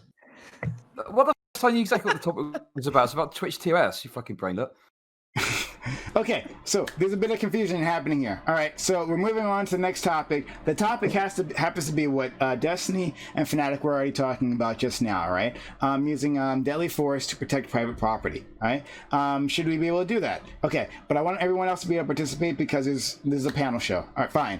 All right, so I'm gonna let everyone introduce themselves. Probably. And go for Fnatic and Destiny at the very end because you guys are clearly ready to go at this. All right, so Pixie, should we be able to use a deadly force to protect property? Should we use lethal force to protect property? Yeah.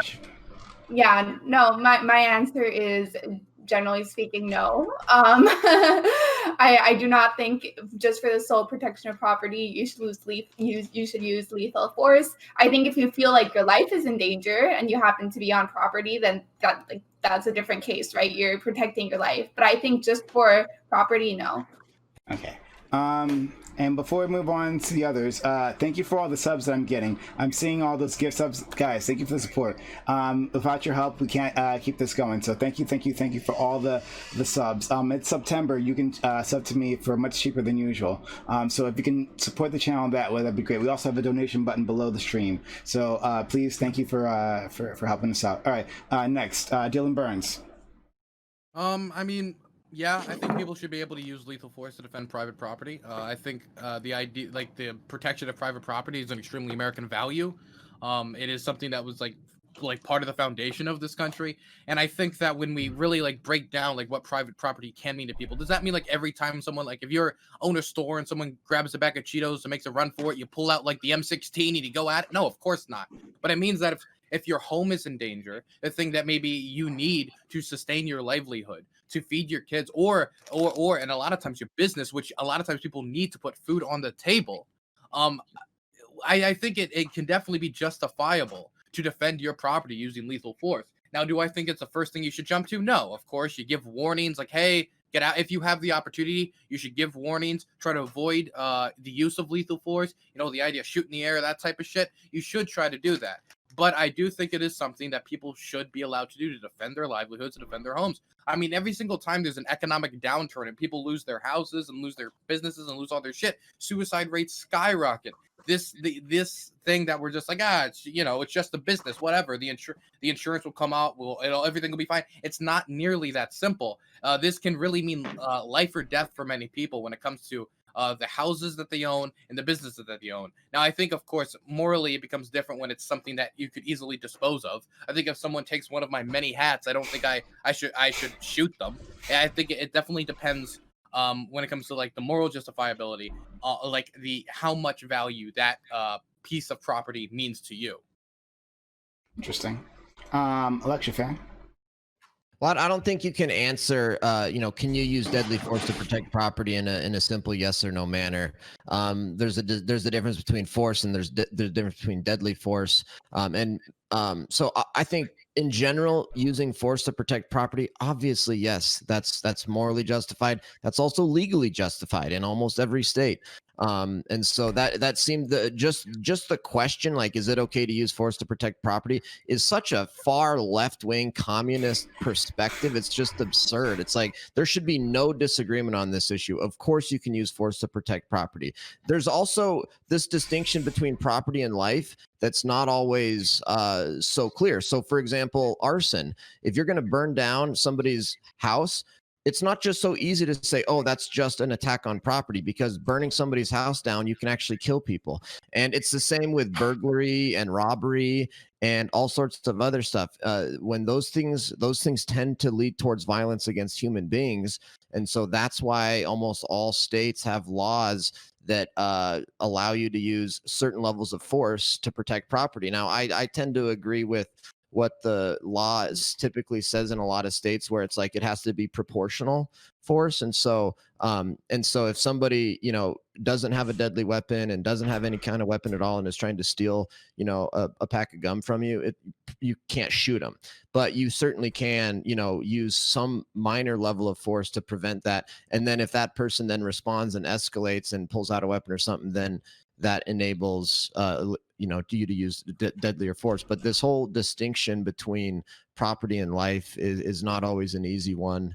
In terms of the question, I think it's a communist perspective question. It's bullshit. Of course you can use force to protect property. That's the whole basis of our country, essentially. Sure. I'm a socialist, so I mean, I guess you're not too far off. All right, Dan. I would say I agree on a lot of those fronts. I think any encounter that you have where you think that you could reasonably fear for your life, I think that you should be able to use force. So if you're showing up to my house with a baseball bat, I think that you should be allowed to be killed. If you're showing up to my store with a baseball bat and I'm behind the counter, I think that you should be able to be killed. If you're just coming in and shoplifting chips, probably not so much, no. So it very much depends on the situation of what's going on. I also think it's a certain amount states' right issue. I think that states should, to a certain amount, be able to legislate how they want this to happen in their state, as far as things like castle doctrine and stand your ground, and all that type of jazz. So that's up to, I think, specific states to determine what that is. Personally, my view goes very much onto if you are going to put me into danger, into any type of danger where there's any chance whatsoever that I could lose my life, even if you had no intention whatsoever of killing me, if you put me in a situation where I can reasonably believe that I could be killed, then yeah, I think that's the case. And that it's not always if you have a weapon. If 20 people show up at my front door who are 300 pounds each and fucking 6'6", I can reasonably fear for my life that something's about to happen if they say, hey, we want to take all your shit. That's a situation right there that they've created as a result of doing that. So yeah, I would say in those cases, yeah, I would be a use of force is fine. Like the Beast. Like the Beast, thank you for joining us. Really appreciate you spending some time with us, buddy. What do you think? Should people be able to use, specifically, should have the moral, is it morally justified to be able to use deadly force to protect private property? Thank you, Prime Cayes, for the invitation. I beg 1,000 pardons for my frequent tardiness to these panels. When I think about how often I show up late, I'm reminded of Miyamoto Musashi. He is the ancient samurai who had a war strategy of showing up an hour or two late after a duel started. And he did this as a strategy to put his opponent off guard emotionally, to sort of rock him a little bit. But that's not my intention. I'm just a guy on the West Coast who's 3 hours behind you and who has a 3-year-old son. So I appreciate your being patient with me. When it comes to using deadly force in the protection of property, I think it's good if we have a definition of what property is. What do you exactly consider to be your property? Does your definition of property just extend to the material possessions?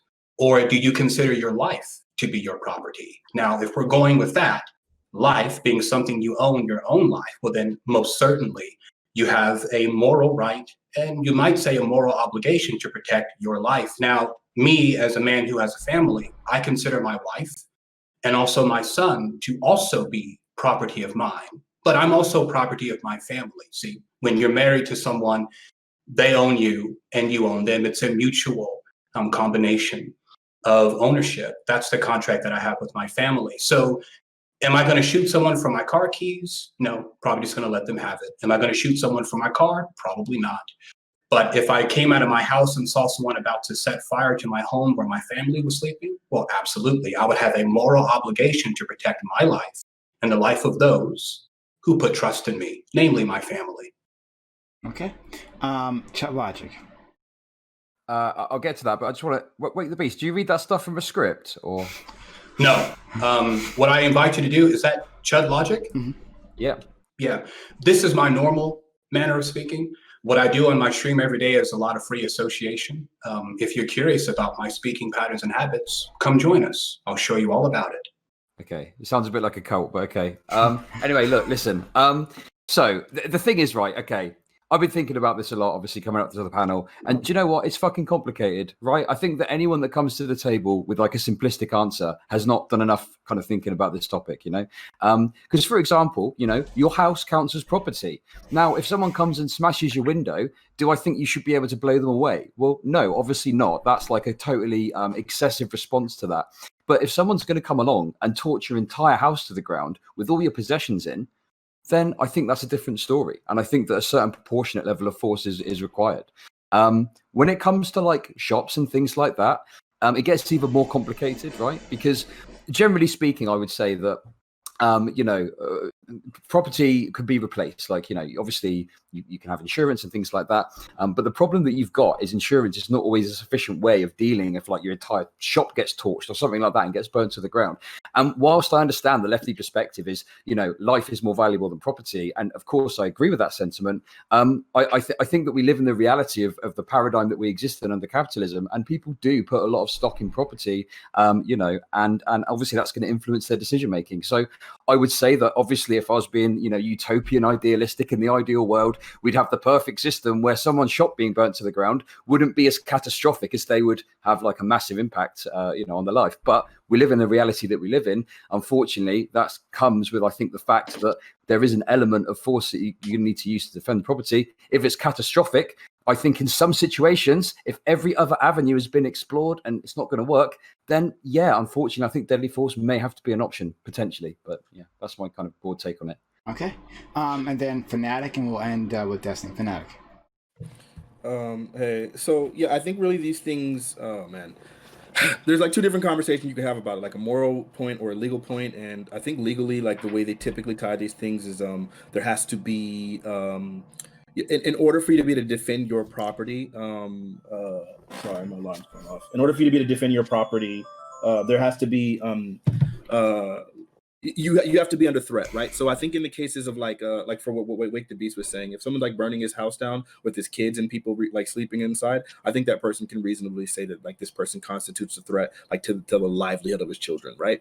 Or his wife or whatever. But I think the idea of someone damaging your property, but it doesn't have, but your life isn't in imminent danger, then I think that I think the idea of like giving like wholesale license for people to like be violent in those situations is a bit ridiculous. My livelihood is my computer. It's where all my music is stored. That's what I do. Like that's how I make my living, so on and so forth. But if someone was going to like trash my computer, and it has like 10 years worth of work on it, yeah, it would hurt. Do I have the right to kill the person for doing so, even though that's my livelihood and how I make a living? Absolutely not. Like my life, my actual life has to be in threat. And like the abstract idea of like, oh, my livelihood, I don't think it's the same thing. Regardless of how much it sucks, the idea of investing and pouring years and years and energy into your business or your life savings or your parents' money and all those things, I still don't think it constitutes like imminent threat to your life, like immediately, such that you would need to have the right to kill people. I think that gets kind of absurd there. Stephen, please. I mean, I'll give the lefty perspective on this is like, I mean, material conditions are the only things that lefties talk about. Of course, they're incredibly important. I think that your personal property or your private property, if we're talking about like the entirety of a business or whatever, absolutely it is worth more than the life of a person that thinks that they can destroy it. The idea that you could form a society morally around this idea that people can infinitely destroy property and there's nothing you can do about it is just unbelievable to me. I think that if somebody decides that they're going to go and destroy somebody else's property, they should understand that they're entering into like a contract where they're forfeiting their life essentially if the person decides to protect their property. I'm really confused about like two other things. I'm really curious. I guess we're getting to open discussion. Like this idea that like you couldn't defend your property with lethal force. Does that mean you're not allowed to call it cops? Like because if the cops show up, they're going to use lethal force if it comes down to it. Like so you just have to like submit to whoever comes by. And it's like, oh, all right, well, you get to blow my property up because I guess it's worth more than or your life is worth more than the property. And then like the idea that we so quickly throw away this concept of livelihood. I don't know like what the economic status everyone here is, but like some people will never be able to replace like businesses that they lose. I don't know. Again, like for me, like I can replace anything I lose because I'm decently wealthy. But for a person who's like family-owned business is being destroyed, they're not going to get that business back. You know, the insurance doesn't easily pay out all the time, and by the time it does, you might not even have a business left. So yeah, I think it's. I would say that in most cases, I mean, with the reasonable caveats, if somebody breaks into your store to steal, a stick of gum, probably shouldn't be able to kill this person. But if somebody's coming to destroy like the entirety of a business or a house, absolutely your property is easily worth more than that person's life. 100%. Yeah, private property is literally one of the foundations of America. I mean, private property is an incredibly important thing, and this idea that a lot of leftists want to throw it out is totally contradicted by what Destiny said, which is exactly right, which is the leftists are obsessed with property issues and material conditions. They just want to take it from other people. But private property is something that we should revere, we should respect, we should pay a lot of attention to private property, we should value it. We should absolutely defend people when they defend their own private property, whether it's real property or otherwise. But hold on, really quickly. There's two things though. Like the idea that like calling cops is like inherently lethal. Like it's not inherently lethal when you call the police. We like expect police officers to make a reasonable judgment call. I don't think that they typically do when it comes to black people or other minorities, but whatever. Like the idea is supposed to be right. Like the way things are supposed to function is that police respond and react accordingly. So the idea that just calling cops is inherently violent, I think that would be a little weird. probably just wrong. And then I think also framing the idea that, oh yeah, you're supposed to just allow your property to be like destroyed and there's nothing you can do about it. I don't think that's either like that's a proper characterization either. Like I think the idea is that we have like legal ramifications and that we're able to call police officers who are supposed to be the arbiters of defense in these kind of situations, and that there can be a proper response. We have firefighters if like maybe someone's trying to light it on fire. Obviously, some of these things can respond too late, and like how efficient those things are totally different conversation. But the idea but no one is ever advocating, yeah, just allow your stuff to be destroyed and there's nothing you can do about it. Like that's not at all. Well, like, for the first part here, cops are ultimately lethal. I mean, like, if there's anything we should have learned after everything that's happened, is that that's what a cop's final alternative is. So if somebody is destroying your property, if they don't comply correctly, whatever, the cop's ultimate authority on violence or monopoly on violence is going to result in them killing the person. That's just how police function in Western governments. That's the first thing. And then the second thing, the idea that there are legal ramifications around your property. No, there's not. If somebody torches your property, you just lose it. There's no legal ramification there. You're shit out of luck. Wait, no, yeah, you can sue the person. You can absolutely sue an individual. Do you think the type of people that are committing arson on your property have the money to replace it? No, come on. Not necessarily. Okay, so not necessarily. So then, of course, like that. So first off, you have your insurance, and then secondly, you can sue the people. Again, listen, you keep doing this thing. I get it because I think I agree with your overall point, but it sounds to me like you're framing this as if like it's like an all or nothing thing, which I just think is inaccurate. But overall, with your overall point, I do think that in general, there's not always ramifications for people that sure. do it. Yeah, somebody doing that. Okay, real quick. I'm sorry, I have to be more forceful in my conversations. You say I keep doing this thing. I'm not doing this thing. You're showing your inexperience with how insurance works in the real world or how legal ramifications work in the real world. Firstly, a judgment that you get against another person is only as good as that person's ability to pay it. The idea that you would suggest a legal ramification for somebody that's just torched your business is laughable. One, they probably don't have the funds to pay it back. And two, they're going to be in prison for a long time, so they're not going to be acquiring the funds to pay back. So there are no legal ramifications. Secondly, insurance. If you would ever give the argument, just use your insurance to somebody with cancer or to somebody complaining about how expensive their diabetes medication is, we would wheel out all of these explanations about, well, sometimes insurance doesn't cover everything. Sometimes there are high deductibles. Sometimes it takes a long time to get paid out. Sometimes insurance companies don't want to pay out. All of these things are equally applicable to insurance regarding property loss. This is painfully obvious to anybody that's had to try to recoup costs for a hurricane or any other business that's been destroyed, as we've seen in plenty of articles that have been published on businesses that have lost property due to riots and have had trouble recovering the costs from insurance companies. Everybody here should know that insurance companies don't want to pay it out. Yeah, but that's not. No, it's not a matter of. No, wait. It's not a matter of lack of information at all. It really is just, I guess, a difference in framing, right? So the idea that like legal ramifications are only like financial restitution is just inaccurate, right? For example, if someone kills like, I don't know, the breadwinner in a home, like the father of a home, like you're not saying, oh man, I hope this person goes to prison for life, and that somehow will like result in some sort of financial restitution. Not all forms of justice are in the form of financial restitution. So the idea that yes, you will still have some really negative experiences in the sense that you probably will lose your business, I've definitely considered that, but I also think that that's probably preferable than the idea of vigilantes just going around and wholesale killing people anytime they feel. Why do you frame it that way? We're not talking about vigilantes going out and killing people. We're talking about one person killing another person trying to destroy their property. Keep it there. Don't make it this weird thing about vigilantism, killing innocent random people. You're talking about deliberately misframing it to try to make it sound more extreme than what the argument actually is. I have an example that you guys can use. Defend it with legal force. Hold on, something that you guys can much more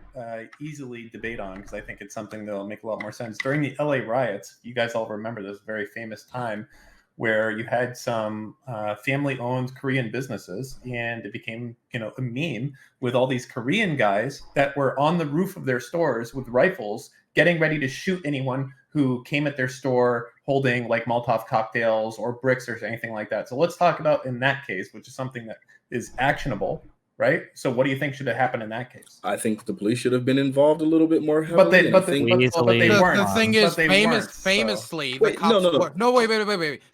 the cops were there, and the Koreans were like, then the people came, and the cops just got in the car and left once the rioters came with guns because the cops were outnumbered. So, like, famously, the cops were there, but they just kind of left. Sure. So, I mean, ultimately, I think it's really, really simple position. I think that we have a legal system, and I think I'm always going to appeal towards the legal system. Do I think it's always efficient? No. I'm a black man in America. There's no possible way I'm going to think that. But the idea that I'm going to instead say, well, you know what, the legal system fails us. So I think every now and then you should kind of take things into your own hand. Like, I just don't think that that's a good recipe for morality. I don't think it's a good recipe for a continuing system in which we're supposed to function together. Things will begin to stop stop functioning the second we start saying any old random Joe, uneducated schmo can decide at any point to start defending his property for any reason, and we're going to leave it up to regular citizens who are uninformed and uneducated to make the judgment call on whether or not it's appropriate for them to be killing people in response to their property. So I don't think that's a tenable position. Two things. One, you don't leave it up to random citizens. You leave it up to the legal system to determine if their use of force was correct or not. You said you have a lot of trust in the legal system, which is strange to me, given everything that's happened. I didn't say that. Not exactly.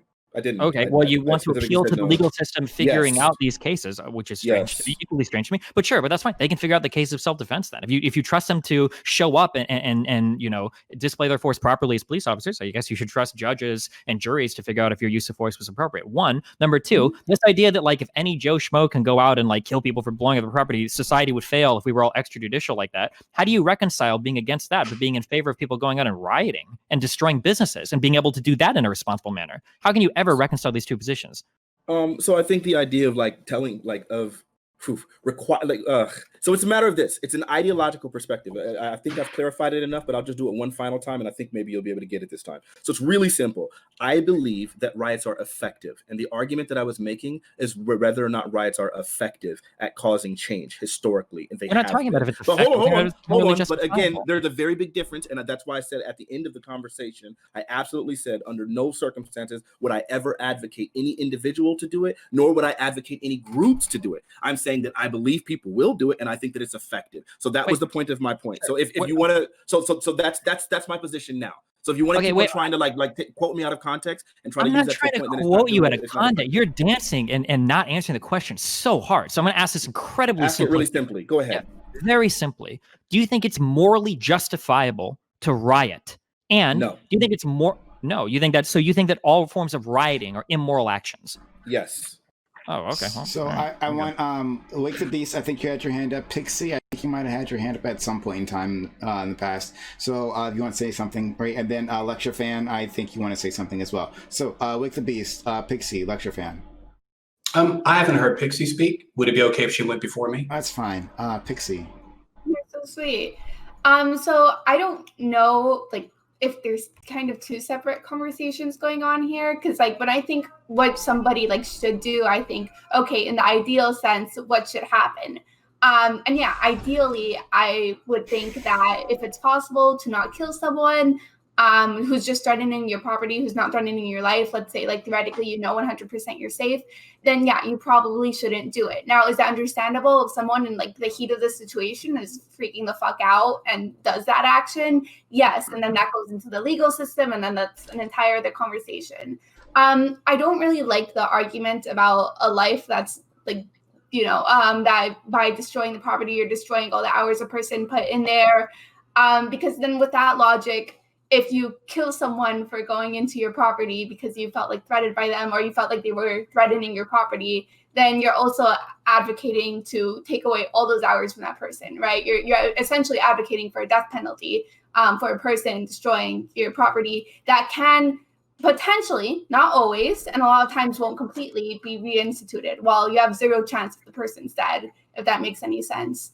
And since I generally believe in like rehabilitative justice, and I think that for like a very large part, people are kind of a result of their circumstances, I do not know if I would advocate for what is essentially a death penalty. Okay. I have you on the list, buddy. Okay. Wake the Beast, do you want to go? Certainly. I want to comment about how essential property rights, or the idea of property rights, are to society. We are born as free men and women, of course, which means that at birth, we only have to adhere to what's called natural law, which means that you have the right to do whatever in your power to preserve your organism alive. Now, what restricts us from that is the social contract. And the social contract means that we give up that right. We give up the right to do anything necessary, including using violence, for the purpose of securing our organism alive and protecting other people.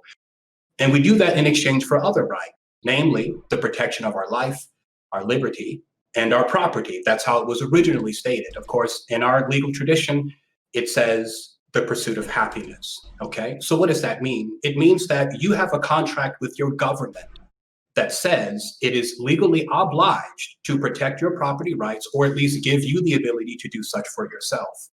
So if the government demonstrates an inability to protect your property, and if it fails to give you the tools to do so, we risk losing civilization, because the social contract is what keeps us from going back to the jungle. And I don't think anyone here wants to go there. Really quickly, and even right? Like, so this idea that we would like be giving the thing that I stated originally, but just stated a little bit better, the idea that we would be giving people the license to be making these decisions is just a little bit absurd. So we already have like systems. We have due process.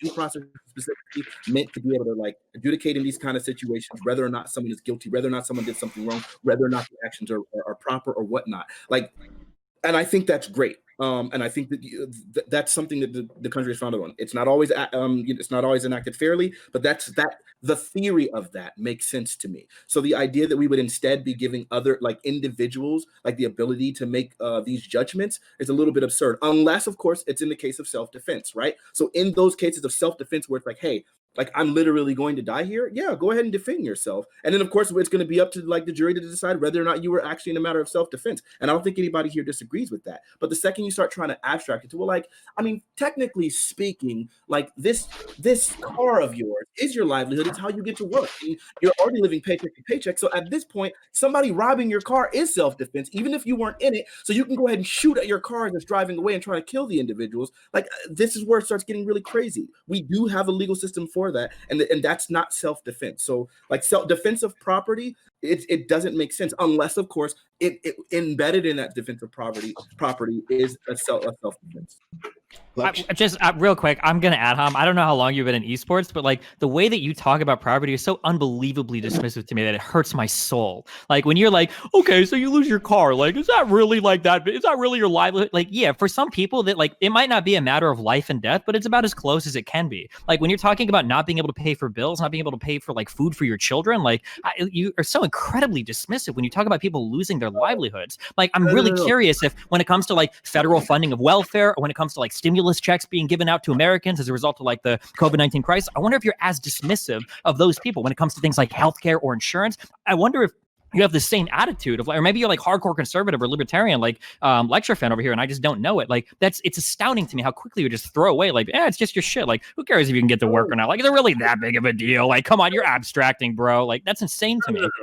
What first off, like factually, you are abstracting in that situation. Secondly, no, you're applying degrees here, which are just inappropriate. I'm not saying that these things aren't important, and I explained how the fact that if someone's living paycheck to paycheck and they lose their car, it very much can super duper negatively impact their livelihood. At that point, that person might not be able to get to work. They might not be able to take their kids here. Like we've had a whole big old debate about the idea of just simply moving people out of the infrastructure where their family support. It's an unrealistic thing, right? Like that was a conversation in Prime Cayes, one of his other things. So like, it's not that I'm being dismissive. It's that I'm saying the value of a life supersedes that. And I think, and I'm also making the statement that I don't think that it's up to citizens to be making these distinctions or making these judgments on how important these things are to their lives, such that it enables them the ability to kill. This isn't dismissive at all. It's just a really simple fundamental idea that people should not be in charge of deciding whether or deciding the importance or quantifying or qualifying the importance of their property in consideration of their lives. That's what I'm saying. It's a really simple position. It's not dismissive. I recognize how unbelievably important it is. I mean, I came from freaking poverty, from poverty. Like I understand these things. It's just, again, whether you're in poverty or not, you do not get to value your car versus someone's life unless your life is threatened. And I mean, and thankfully, legal precedent agrees with me. So yeah. I mean, legal precedent also let all the cops that killed Breonna Taylor like walk free too. I don't know why we keep appealing like the legal system is going to be some perfect arbiter of justice that's going to save us in cases where we're wrong. But it's very strange to me. I don't know. LCTRfan, then Dylan Burns. And then it is strange because I think Fanatic is having to tiptoe around this issue because he can't come right out and say that he supports the rioting and looting, but he also doesn't want to, address it head on. So he's tiptoeing around it, and it's really hard to kind of follow. And I guess his position is that if you're a human being and somebody's going to come and destroy your property, you just have to sit there and stand and, okay, go ahead. Here, take my car. Here, steal my shit. See you later. burn down my house or whatever. And this whole idea that like you immediately have to go to taking somebody's life and that the person who's engaging in the activity of damaging property is not responsible is totally divorced from reality. The law does not support what Fanatic's saying. And in fact, what it is that if somebody comes to try to actually take your car, if somebody actually comes to take your car or to burn down your house or something, you're initially gonna ask them to stop, and then you're initially gonna grab them and try to push them away, and it's escalating force. And at some point, if you're trying to use minimal levels of force to prevent somebody from damaging your property, and they continue to escalate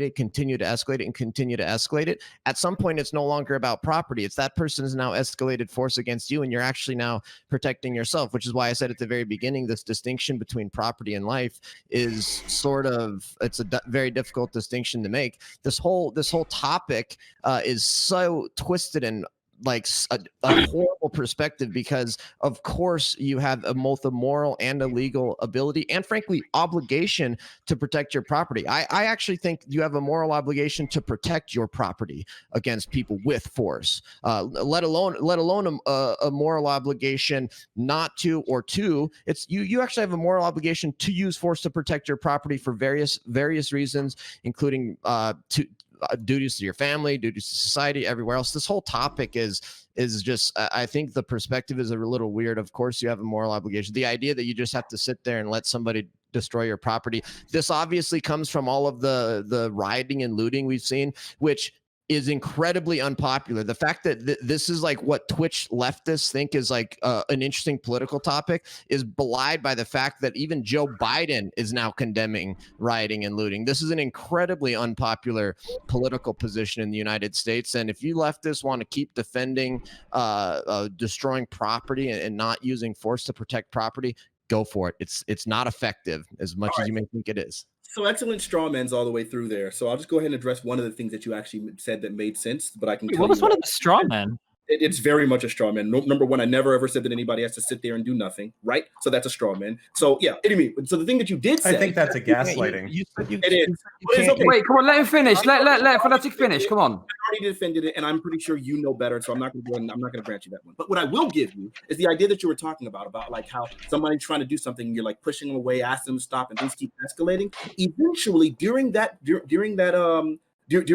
incidents, eventually it's going to become a self-defense thing, right? Eventually, if things keep escalating and all of a sudden somebody pulls out a gun, now all of a sudden you're in a self-defense thing. Now, I'm not advocating like, oh, you just got to wait the absolute last minute until your life is on the line until you die before. Like, no, that's not what I'm saying. But I am saying that there needs to be reasonable threat, reasonable idea that like your life is in danger. You just got done saying that people shouldn't be able to use force to protect property.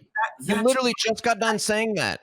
I know, I get it, because you can't really keep up with the idea that these two are not mutually exclusive. So the idea is you can defend the use of your property. And as you said earlier, which I agreed with, by the way, you earlier said that there's a very big difference between force and deadly force, right? Those are two different things. I agree with you. In certain situations, if there's not deadly force, if your life is not threatened, I think you could use force. If somebody's trying to steal my, somebody's trying to pull me out of my car so they can rob my car, absolutely, I could put hands on that person. Now, do I have the right to do for lethal force? No, there's a very big difference there, and the law says so. That's crazy. So yeah. So you're straw man, and you're arguing against the idea that everybody thinks you can just use lethal force on any little tiny amount of property. That's a straw man.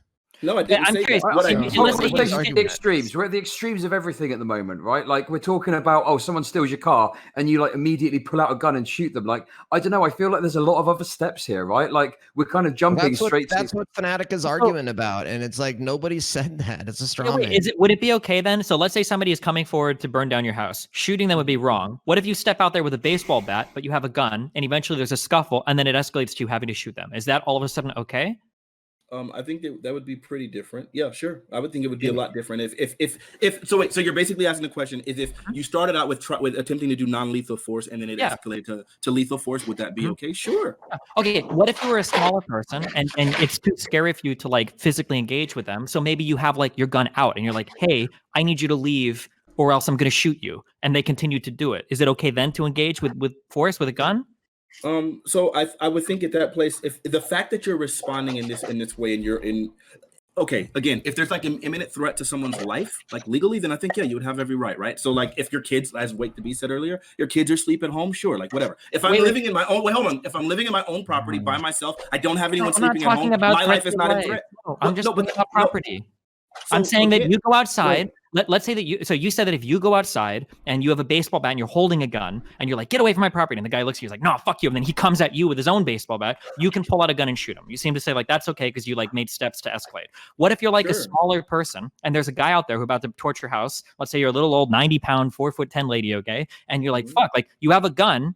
But you don't shoot him immediately. You're like, hey, like go away or I'm going to shoot you, like stop or whatever. And the guy comes at you. Do you have a right then to defend your property? Because it's all in the name of defense of property because you're going out there, putting yourself out there. Like, would it be okay then for the little lady to shoot the guy? So, Fanatic, I want you to answer that question. No. I want you to answer the question. I'll And then we'll have more time for hypotheticals later on. But I do want to hear from Dylan and Chud next. So answer the question, Dylan, Chud. Yeah, so to be fair, again, like in the case of the little old lady, if she doesn't have any, like if there's not a reasonable threat to her life, in other words, if there's not kids in the house or anything, if it's just her and it's just they're going to destroy her house, but they're not going and she has the ability to get away, then yeah, I think she should get away. And I think at that point, like her choosing instead to just go ahead and shoot the person is not legal. Like, but right now by law, it's illegal. We're not talking about Dylan. They should never. Dylan. Okay, so first I'll go back to Pixie. That's originally who I wanted to respond to. That was like 20 minutes ago. The idea of like the death penalty being kind of like them choosing the death penalty in their own hands. The difference here, I would say, is the death penalty is when you have somebody in prison and who is no longer a threat to anybody, a threat to anybody's property, a threat to no one. And the death penalty there is then taking that situation and still killing them, right? My opposition to death penalty is one of my most deeply held political and spiritual beliefs. I think that's completely different than them being an active threat to your property and your home, your place of refuge, or the place that you use to sustain your family and is your livelihood. I mean, we can all say, well, what about what's the line for livelihood? We can have a debate about what the line for livelihood is, but I think somebody's small business was most certainly, the building that contains it was most certainly be in front of the line for what is on top of the line of what is your livelihood. I think also your home would be another example of that. And to go back to Fatigue, when it comes to this idea of well, you just we can call the police, but let the justice system carry it out. When it comes to that, even if we capture this person and we put them behind bars, the justice system doesn't give you your house back. The justice system doesn't give you your business back. Your justice system doesn't give you your way to sustain yourself and your family back. The justice system doesn't do that. Maybe if the person who burnt down your house or destroyed your house was an extremely wealthy individual, maybe Bill Gates has a mask on and he's throwing Molotovs at people's homes. I don't know. Usually that's not the case, though. And so I don't think either of those examples really are comparable here. Pixie. Wait, so okay, No, you're right. Sorry, Pixie, please. So Okay. I want Pixie to respond, then I'll let you in. I promise, Chud. Okay. I promise. Thank you. Pixie. Okay. So basically, what I was trying to bring with the whole death penalty thing is that you're essentially like making the person in the situation the judge, jury, and executioner.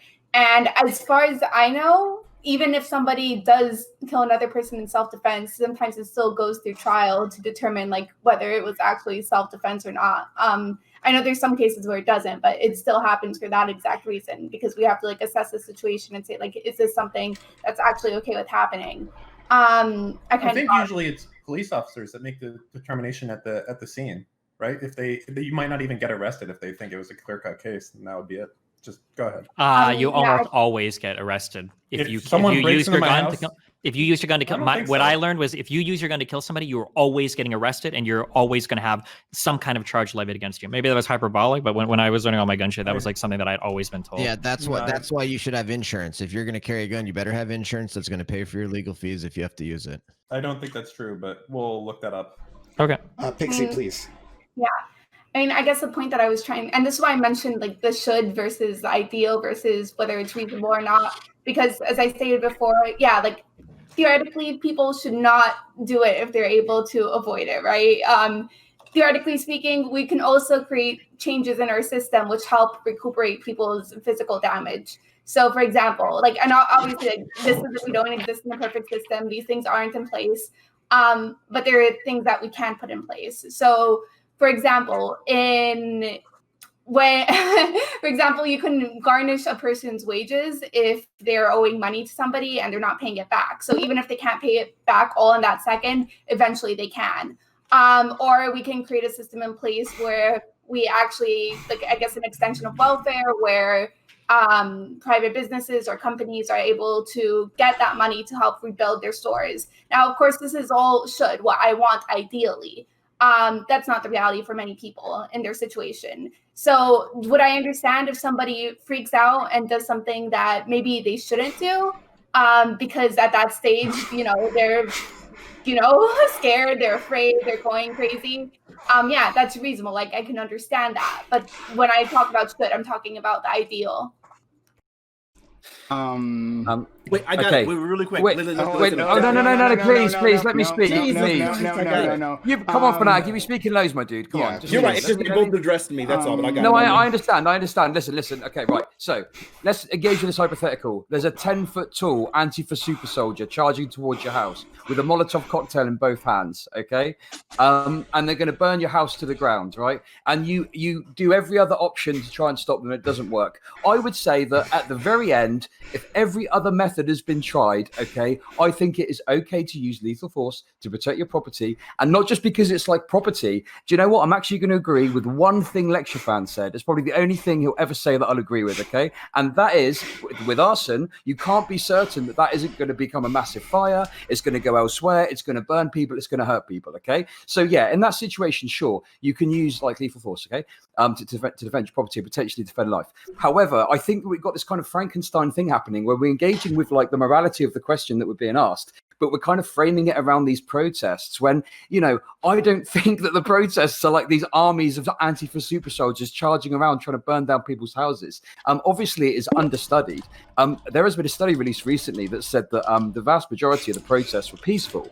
Now, obviously, it's only one study. I think through the course of history and time, we'll find more out about these protests and what the real situation was and what was violent, what wasn't violent. However, I think that like to paint it as these, like I say, these fucking Antifa super soldiers running around trying to burn down people's houses. Like, I don't think that's an accurate representation of the issue in America that's happening at the moment. Nobody's saying it is, but there are cases where that's happening. There are widespread riots in cities where like businesses are being burned to the fucking ground. Yes. Like that is happening, even if it's not happening in most products. Yeah, okay, yeah. Well, that's what we're talking about. Yeah. Quick question though. Quick question. Hey, if someone like came down and burned down your entire business, and you get there after the fact, the business is already on fire. They're no longer like going to light anything else on fire. It's already like fully in flames. But you know the person who did it. Do you have the right to kill them then? No, of course not. The threat's been de-escalated. Oh, okay. So then it's only when the threat is like against you, like the threat has to be an active threat, an imminent threat, right? It's not just you're not killing somebody because you're trying to play judge, jury, and executioner, or because you're trying to pass. You're doing it to prevent a crime that's happening. You're doing it to protect yourself, or as an extension of yourself, your business. So great. So then at this point, then I guess we kind of agree in the idea that, it's not about being the judge, jury, and executioner. So in this case, we do have a legal process that prevents people from being judge, jury, and executioner in these cases, right? Because if the action is severe enough that it warrants death, then that it sounds like the distinction between some like discovering something in hindsight and doing it like as it actively happens, that the distinction here would have to be imminent danger, right? And that seems to be what the legal precedence is, which is what I've been arguing this entire time. Like the idea is if you are in imminent danger, such as that your life is threatened, then you have the right to use lethal force. But hold on, the imminent danger. Wait, really quickly. The last thing, the imminent danger in this case is not just defense of property. The imminent danger is self. Wrong. That you're just dead wrong. Legally, show me any legal precedent that disagrees with me. That's the whole point of castle doctrine, is the idea that you don't have to retreat from property that you own. That can include a car or your place of residence, of course. But even with the castle doctrine, you have to be able to say that your life is reasonably in danger. It can't just be. No, you don't. No, the whole point of the castle doctrine is that you don't have to retreat from your property, from your place of residence. I think sometimes that can extend your car, but definitely your house. Your car stand your ground. Your car stand your ground. Castle doctrine is your place of residence. A castle doctrine, also known as castle law or defensive habitation law, is a legal doctrine that designates a person's abode or any legally occupied place, for example, a vehicle or home, as a place in which that person has protections and immunities permitting one, in certain circumstances, to use force, up to and including deadly force, to defend oneself against an intruder, free from legal prosecutions for the consequences of the force used. You don't have to retreat from your... LCTRfan, make your point. No, so I was just going to say, regardless of even whether it's a castle doctrine state, the law presumes that if somebody is illegally breaking into your house to commit a crime, the law presumes just as a matter of law that your life is in danger, because that's how it works. That's what normally happens. And so that's why this whole debate is so disconnected from the reality of American politics and American law. The real question is, should you have to retreat before shooting somebody, or should it be just you can just shoot somebody? But make no mistake, almost all laws, even without castle doctrines, if there's an ongoing breaking and entering into a home, it's the presumption is that your life is in danger and that there's potential violence, because that's how it usually happens and that's how it works. Yeah, and I'd be okay with that. Like in those cases, like if someone's burglarizing your home, like can you kill all burglars? Wait, can we stop saying if a person's life is in danger? Literally nobody disagrees. This is the coldest in the world. All right, here's a better one. Okay, good. I got you. Okay. Here's a better example, right? That doesn't involve someone's life being in danger. So say someone, I don't know, you've been through this experience. I've been following you for a long time. I'm a big fan. You've been through this experience. Say someone is like DDoSing you on a regular basis, and they're like literally causing like great harm to your life and your income and your livelihood and your children and like the way you sustain yourself and all of that. Someone's DDoSing you on a regular basis, and now you have information as to where they are and that they're going to DDoS you, and you recognize that this is part of this ongoing thing that's of great harm to your life, right? If you are aware that they're going to do this, does that give you the right to shoot them? Even because they're going to cause great harm to your livelihood and so forth? 100%. Yeah, easy, of course. Wait, you said what happened? As long as you've exhausted other means of de-escalating the situation, yeah, of course. So wait, what do you mean? So you ask them to stop, they won't stop. Hypothetically, let's say that you contact the person, contact the parents, contact the family, contact the FBI, and you've exhausted all other means of recourse and it doesn't work, then yeah, sure. You can go shoot the person for DDoSing you. As opposed to you can let the person continue to deprive you of your livelihood. Yeah. Okay. All right. Yeah. I guess we just fundamentally disagree then, because I think if my life is not threatened, yeah. So I don't know. We can keep going around in circles, but yeah, that's where we disagree, and it's okay. No, that's cool. So you've got 2 kids at home. Okay, you need to feed them. Mom takes them to school or whatever. You go outside. There's a guy outside, and he's slashing your tires.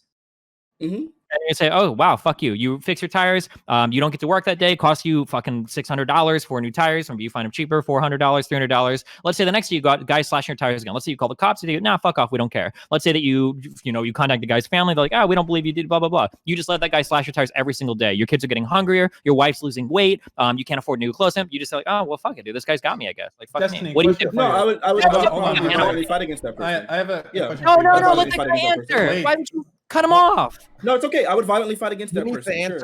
I would try to use. I would use force. I would use force and not lethal force. Sure. So you would use force. So let's say that you beat him up and he comes back the next day. I'm gonna probably try to escalate that force to make sure like now I'm breaking something where you can't. Let's say that he shows up the next time and he's holding a baseball bat with a nail in it. What do you do? At this point now I have a legal reason to be in fear of my life. So what you've done is you've exhausted all possible means, and once that wears out, once you've used all of them, you would kill him to protect your property that secures your livelihood. I wouldn't kill the person, no. Just said you would use wait. No. Can we broaden this out a bit? Like, make it specific. This is literally the whole point of the argument. Why would you broaden it to be meaningless? This hypothetical literally explores the entirety of the problem. At some point, you would kill a person that was depriving you of your livelihood within this very specific hypothetical. Yeah, you're right. Listen, that's fair. If I've gone through literally every option and it seems to me like that things aren't happening at that point, then all of then my entire foundation has been uprooted, right? So like right now it seems. Wait, listen. Right now, it seems like to me the idea is if somebody was doing this on a regular basis, that I would be able to call the police. I would be able to use legal options. If it gets to the point to where I recognize that the legal system is so flawed and so inept that it's literally going to allow a person to continue to damage my property and my livelihood on a consistent basis at that point, then now I no longer have the idea of defending on the legal thing, on the legal system. And if I can't depend on the legal system, eventually I do have to defend myself, right? So that's a very big difference. But there's a very big difference. There's a very big difference between me going through legal steps after legal step after legal step and exhausting them all and discovering that they're inept, and then me just saying as a first course, well, if a nigga gonna burn my stuff, and I've already said you should very different. You should exhaust your legal options, but once you have, you would kill somebody for property. I feel Your like- property so- would be worth I feel more than like their so life. if police are in the area, then Wait, But wait, we do agree, no. Fanatic. Do you agree with what he's saying? I mean, I feel like we've come into a consensus here between you two, right? Like, Destiny has like pulled this hypothetical down to a single point here. You seem to have agreed with him just now, right? So, Right, the are you idea is still if you fighting legally- with Destiny? Like, what other grounds are you fighting him on? So, like, I want to get this done so other people can say things as well. Yeah, that'd be good. Done. Yeah, so yeah, I guess the idea is if you've legally exhausted every option that you have available to you, then you have that right. But then I guess in the same case, then the idea is Kyle Rittenhouse didn't do any of that, so then he would still be just as wrong as everybody else. They literally did. The cops weren't helping any of those businesses. That was the whole point. The cops were actively there. They had limited No, they resources, weren't. The but cops were literally not actively there. That was the whole point. Can I- oh my God. No. So, Chud, if you want to expand on this point, please go ahead. Okay, listen, Destiny. I've got a question for you, if that's okay, right? So your position is that if someone is depriving someone else of their livelihood, the person that's having their livelihood deprived can potentially use lethal force if all other means are exhausted. Is that right? Yes. Okay. Assuming so, that's the only way to get them to stop. If you can just like hit the person or whatever, make them stop. But that is included in exhausting all other means. So yes. Okay, so let's say you've got a small town and you've got like a shop, right? You've got a small shop, and like a big company, Walmart, comes in and they set up shop right next to you. Okay, and it absolutely crucifies your business. It destroys your livelihood. Is there any point at which there'd be a moral justification for the small shop owner to go and kill the CEO of the company for doing this to him? Okay, talk about absurd hypotheticals. I don't think competition via business is the same as like physical attacks against your property. Wait, absurd hypotheticals? That's your fucking thing, isn't it? No. If you want to go back and revisit any hypothetical I've ever used, they are incredibly analogous and incredibly on point. Every hypothetical that I've used thus far has had literally a real life parallel. The one we just explored was literally Kyle Rittenhouse defending other people's property. This idea that a business owner coming in and outcompeting you or whatever justifies you killing them, like speaking of social contract, like capitalism, how we've arranged our society, we all agree to play by these rules. That's absolutely not the same as somebody coming in and destroying your property. All right, can It's fairly similar. It would have a significant impact on your livelihood. I can expand right? on what you're saying, Chud, pretty easily. So, Sure. Destiny, imagine that we're back in time 10 years ago and you're streaming then, and there's no laws on the book for DDoSing yet. It's not illegal. It's not really quantified yet. So what they're doing is technically legal. You still get to kill them. Yeah, I would say so. None of my earlier arguments were informed by legal arguments. It's not the fact that DDoSing is illegal isn't the matter. It's the fact that somebody is like personally aggressing against you, and doing damage to you on a personal aggressive level. Yeah, they're violating. So anyone who interferes with your livelihood, legal or illegal, negatively. I think that's what he was saying with the competition. Yeah, element. but the problem is that the word interferes, that's too broad a category. So for instance, I can interfere with your ability to be happy by playing music you don't like, or I could interfere with your ability to be happy by skinning alive your children. Those aren't both just interferences. These are two incredibly different things, right? So you're talking about someone that annoys you. The other is keeping you an from actual working. physical aggressive attack towards you. The DDoS would be someone keeping you from working, essentially, right?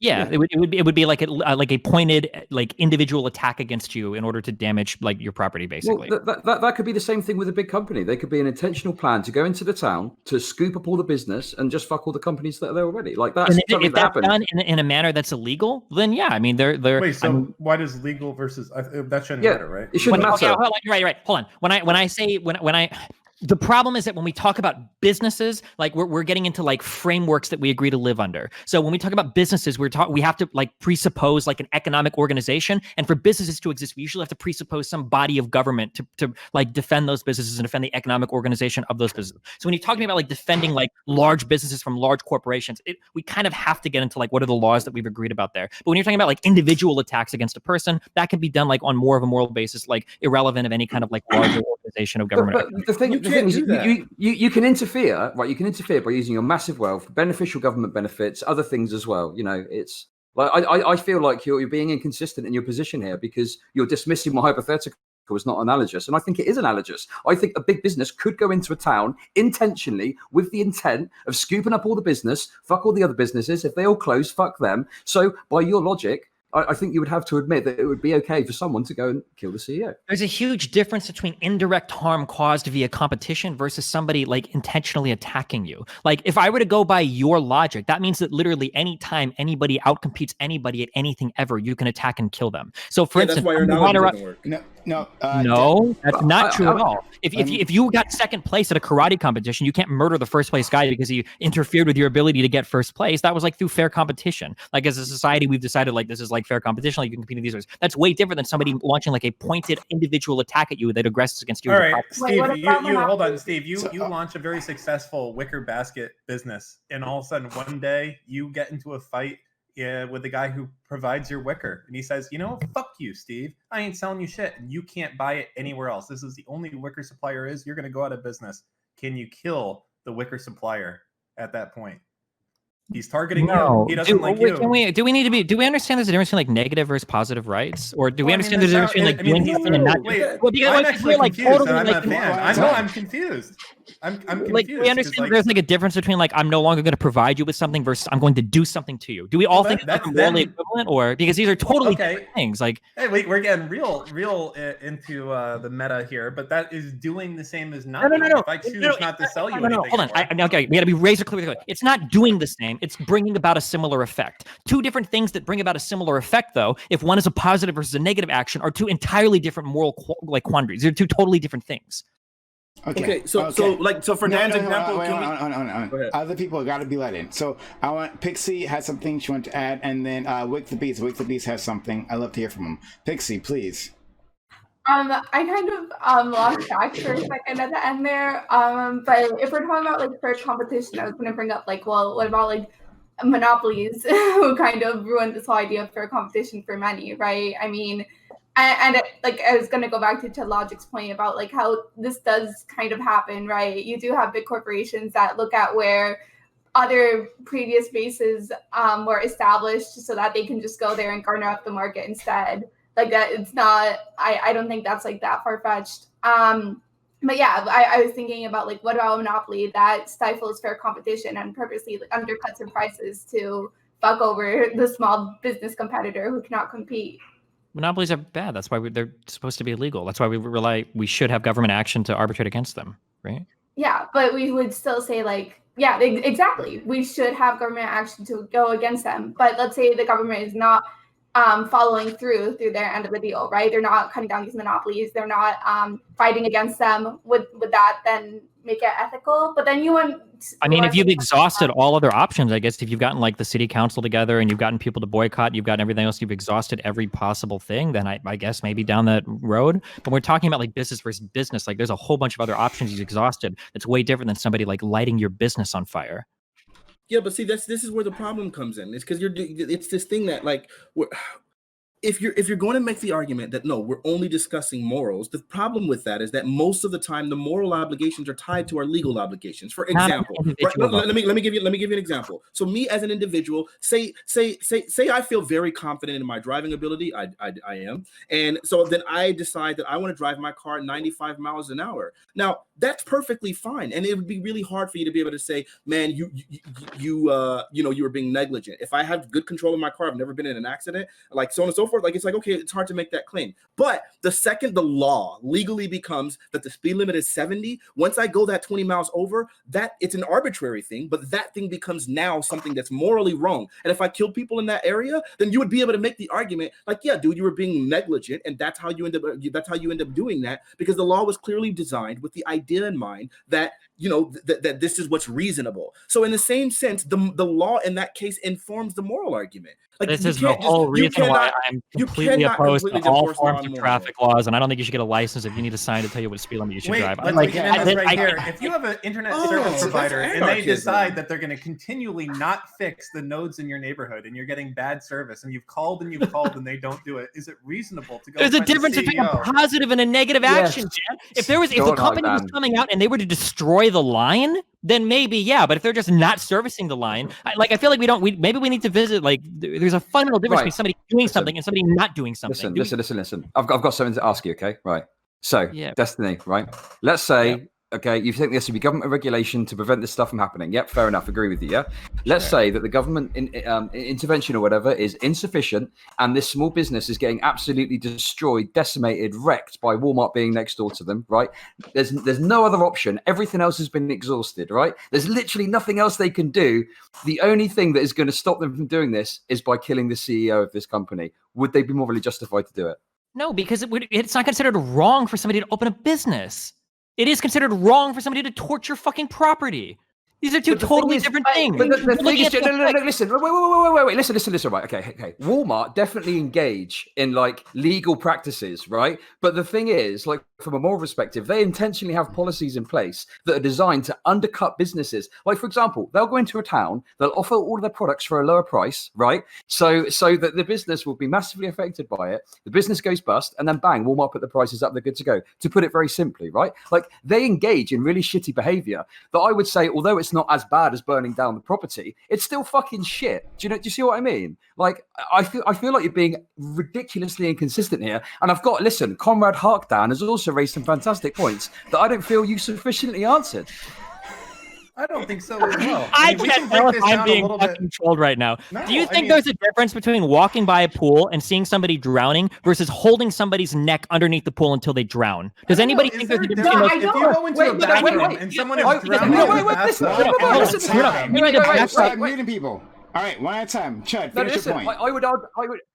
I would argue that Walmart engaging in this sort of behavior, whilst it's not as bad as fucking chucking a Molotov cocktail at the building, there is some equivalence there. If they're intentionally going out of their way to undercut the business, to absolutely destroy them, I would say that there's not that much difference between a protester going and burning the property down. And I think it's quite interesting, Destiny, right? That you're happy to go and bat for capital, okay? Oh my God, you're so retarded. Holy shit. Look, listen, that's a bit out of order, but whatever. Listen, it's true. You are. You're going out to bat for capital. I'm not batting for capital. You are because no, you're I'm not. No, listen. Listen. Okay, you're defending what the fucking Walmart are doing and acting like, oh, that's okay because it's fucking legal. I didn't defend it at all. I said there's a fundamental difference between attacking somebody's property versus outcompeting them as a fucking business. The problem is that you're looking at the effects of action and you're okay. Sorry. The problem because this conversation is blowing my fucking mind into a million pieces. Wait, you're saying that you're looking at the effects of actions and you're saying, well, if the effect is same, then the morality of the action is the same. This is the most brain dead philosophy 101 consequentialist dumbfuck argument I've ever heard in my life. Just because the effects of two things are the same doesn't mean that the morality of the actual actions themselves are the same. I can think of a million different things where, oh, well, look, the impact at the end was the same, but that doesn't mean that both actions were equally immoral. Yeah, but listen. Listen. The person that goes out and drunk drives and kills a family does not have the same moral culpability as somebody that goes out and like somebody shoots their tire and then they swerve and they crash and they kill a family. Just because the effect is the same, well, the family's died in the same way in the both ends, doesn't mean that the actions themselves are similar. This is like obvious. Listen, I want to hold on, real quick. Wait the beast. Do you have anything to say? You've been waiting so long. If at all possible, I'd like to move the conversation into a bit of fresh territory. If you ever have to kill someone, whether it's justified or not, there are other things you should worry about in addition to the legal ramifications that I think might supersede whether or not you go to court or whether or not you go to jail. And it's the fact that everyone that can be shot or killed has people who care about them and who love them. So if you have to kill a person, remember, you've just made about 1,000 enemies. Now, in the ancient world, the way that they handled this was they built cities of refuge so that if you ever killed anyone, you could flee to the city and be safe from retribution from their friends and family until they were deceased. But I do want to elaborate a little bit more in terms of something I heard Fanatic and LCTRfan say about establishing how much force is necessary. Generally, the idea when it comes to self-defense law is this: you may use the minimum amount of force necessary to safely resolve a situation. Because what's going to get you convicted is not going to be the law. It's going to be your inability to convince a jury of 12 strangers that if they were in the same situation as you, they would have reacted the same way. So your focus should be, how do I convince 12 strangers? Most people are opposed to violence, that if they were in the same situation I was, in their house chilling, and someone outside was trying to set fire, how can I convince them that they would do the same thing? And you need to focus on 4 things. I know we have a lawyer here on the panel. Mr. Fan, did I hear you right in your introduction? You are a lawyer, sir? Yeah, but I don't really do criminal law, but okay. Yeah. If so, feel free to step in and edify me if I misstep. The way it was explained to me by my grandmaster was, IMOP. You have to be able to prove that the person had the intent to harm you, okay? The means to do so, right? If a person is sitting in a wheelchair and they say, I'm going to get up and stab you, this does not give you carte blanche because although they have the intent, they do not have the means to do so. Opportunity, which means they have to have access. And in the case where you do not have castle doctrine laws, preclusion, meaning you have to eliminate less lethal options before resorting immediately to deadly force. So getting some perspective in terms of what the expectation is going to be, the standard you're going to have to satisfy if you ever find yourself in criminal court, hopefully can help to elaborate in terms of what we really should be talking about, which is how persuasive you can be in justifying what you did. Amazing. Very well said. Very well said. Okay, listen, Destiny, I've got a quick question for you, okay? What's up? Wait, Let the other people. Hold on, I didn't get to ask my I damn will let question. Pixie in, and then we will let other people. Dudes. So actually, this is really interesting to me because I view a lot of things through a consequentialist lens, and then the only time that I make an exception of intent is just, in my moral calculus saying, how likely is this going to happen again in the future? And the way that you can usually see that is intent. So, Destiny, the question I have for you is, do you think that that there's actually like a moral difference between a person who's not voting and a person who's like, I guess a person who's not voting and a person who is voting? Because that's the argument that I use when I'm talking to people who don't vote and who are saying like, oh, you know what? No, like not voting is okay, et cetera, et cetera, et cetera. I'm like, no, like you are essentially casting a vote for Trump because like the end consequence is the fact that Biden will probably not get elected if you do not do an action. Wait, do you expect me to disagree with it? Yeah, if you don't cast a vote, you're essentially endorsing the winner, basically. Okay, so I guess like I'm trying to understand like where you draw the line or how you think about this, because I don't understand the whole idea of like inaction and action are fundamentally different things. But then to say like, oh no, in this case, it is like the same thing. Does that make sense? I understand what you're saying, but voting and not voting are two. The reason why that's a different outcome is because something is always going to happen at the end of an election, whether you vote or don't vote. Like not casting a vote is a form of participation. Non-participation is a form of participation. For this to be more equivalent, I'm trying to spin up to think of an analogy, would be the difference between like letting a guy go burn down a business versus like burning down a business yourself. Like that would be more equivalent to voting or not voting versus like doing something that by proxy damages a business versus doing it directly. Like I would say that's a closer equivalent to where I would say like if you see a guy with a Molotov cocktail and he's holding it and he's like, hey, can I borrow a lighter? And you're like, oh, sure, here you go. And he lights it and then he goes and burns something else. That's the same thing as voting or not voting. But that's way different than I do an action that's beneficial for me, that's not directly attacking somebody, but they're indirectly harmed by it. Those two things are morally far different from each other. Okay. Because in one, you have an outcome that's always going to happen, for instance, the vote. And then in the other, you're doing something that's like external to the situation. Hark Dan. And then Chud. Okay. Oh, we're so far away from where I wanted to be here, but I'll try to take it back a few steps here. I don't even know if it's worth going back now. I feel bad taking it back, but you know what, Steven, I have two. Go on, Hart, Dan, do it. Well, I have two.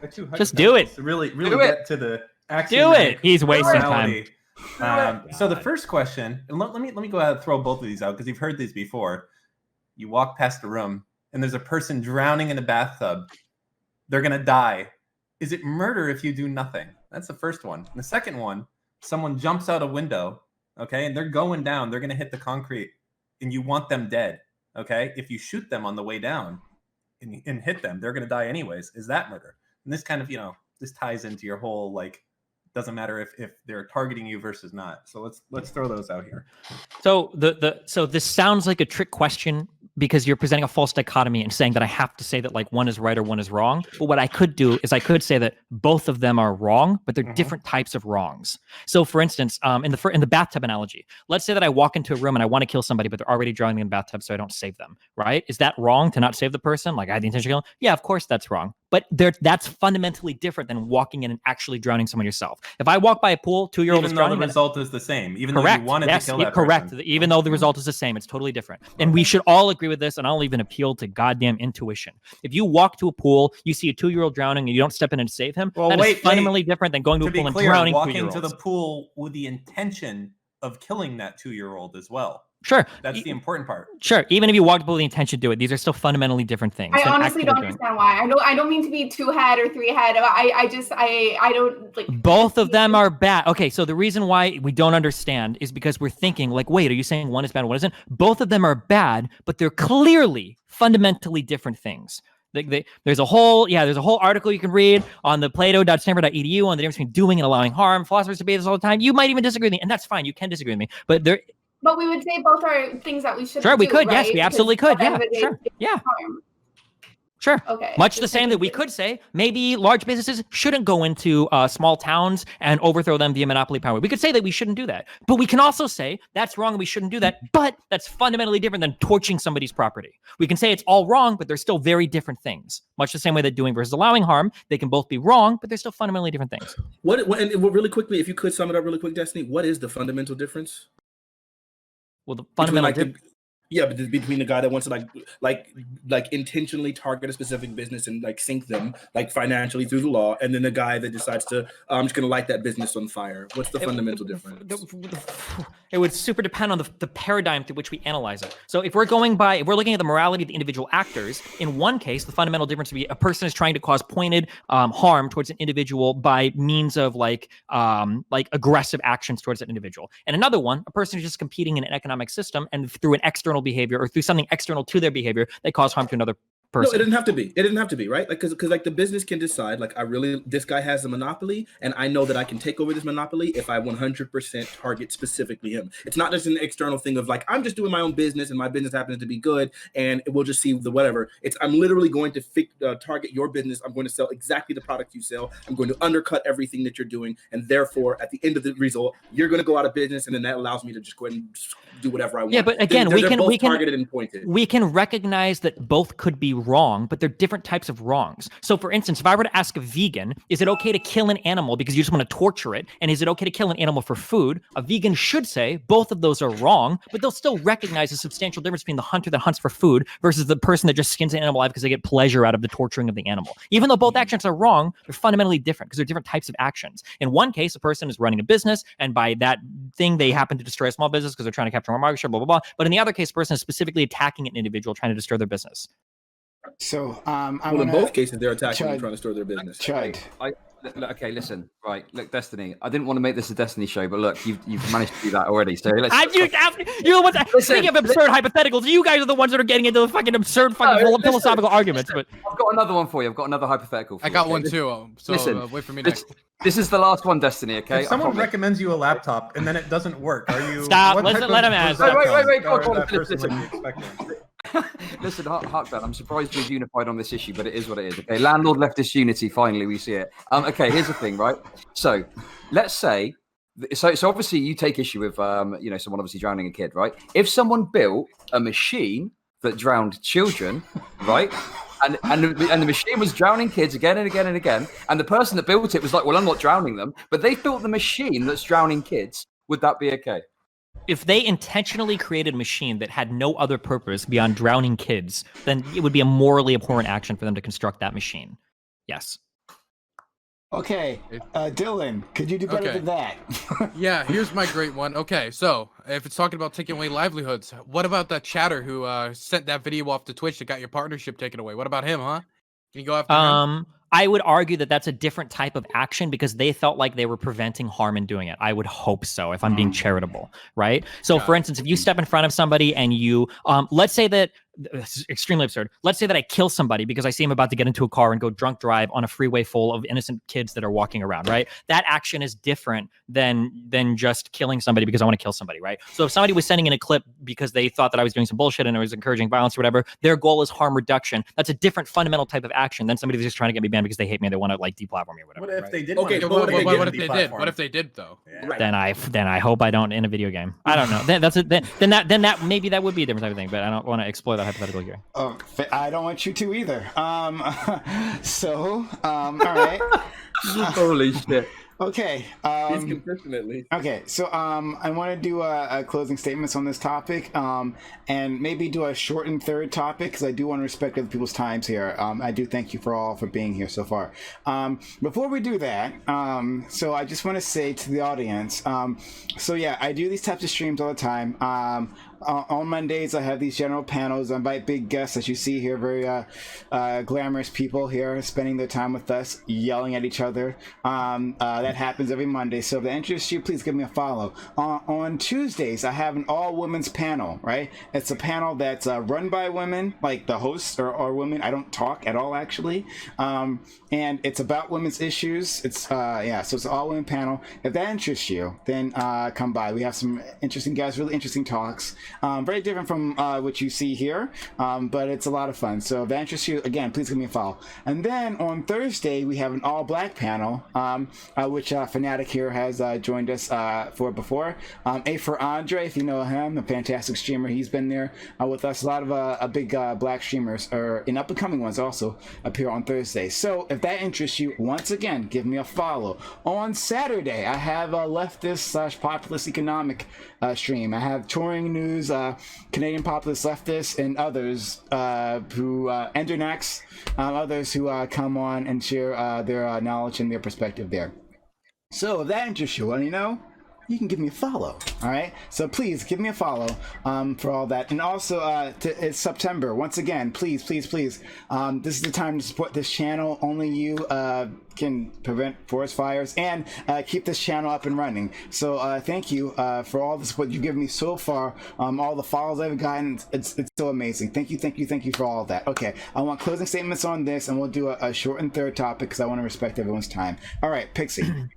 Can I really quick, because I got a DM that's apparently important. When I was off, Tree of Logic wants you all to know that she's not actually permabanned. Apparently, she describes you as Lego head. I think she's talking about Dylan. Said that she was permanently banned. She wants everybody to know that she is absolutely not permanently banned. She is unsuspended. It was only for 6 days. So, okay, there you go. All right. Oh, good to know. Wow. And tell Tree I said hi. Apparently, she's a fan. So that's the thing. All right.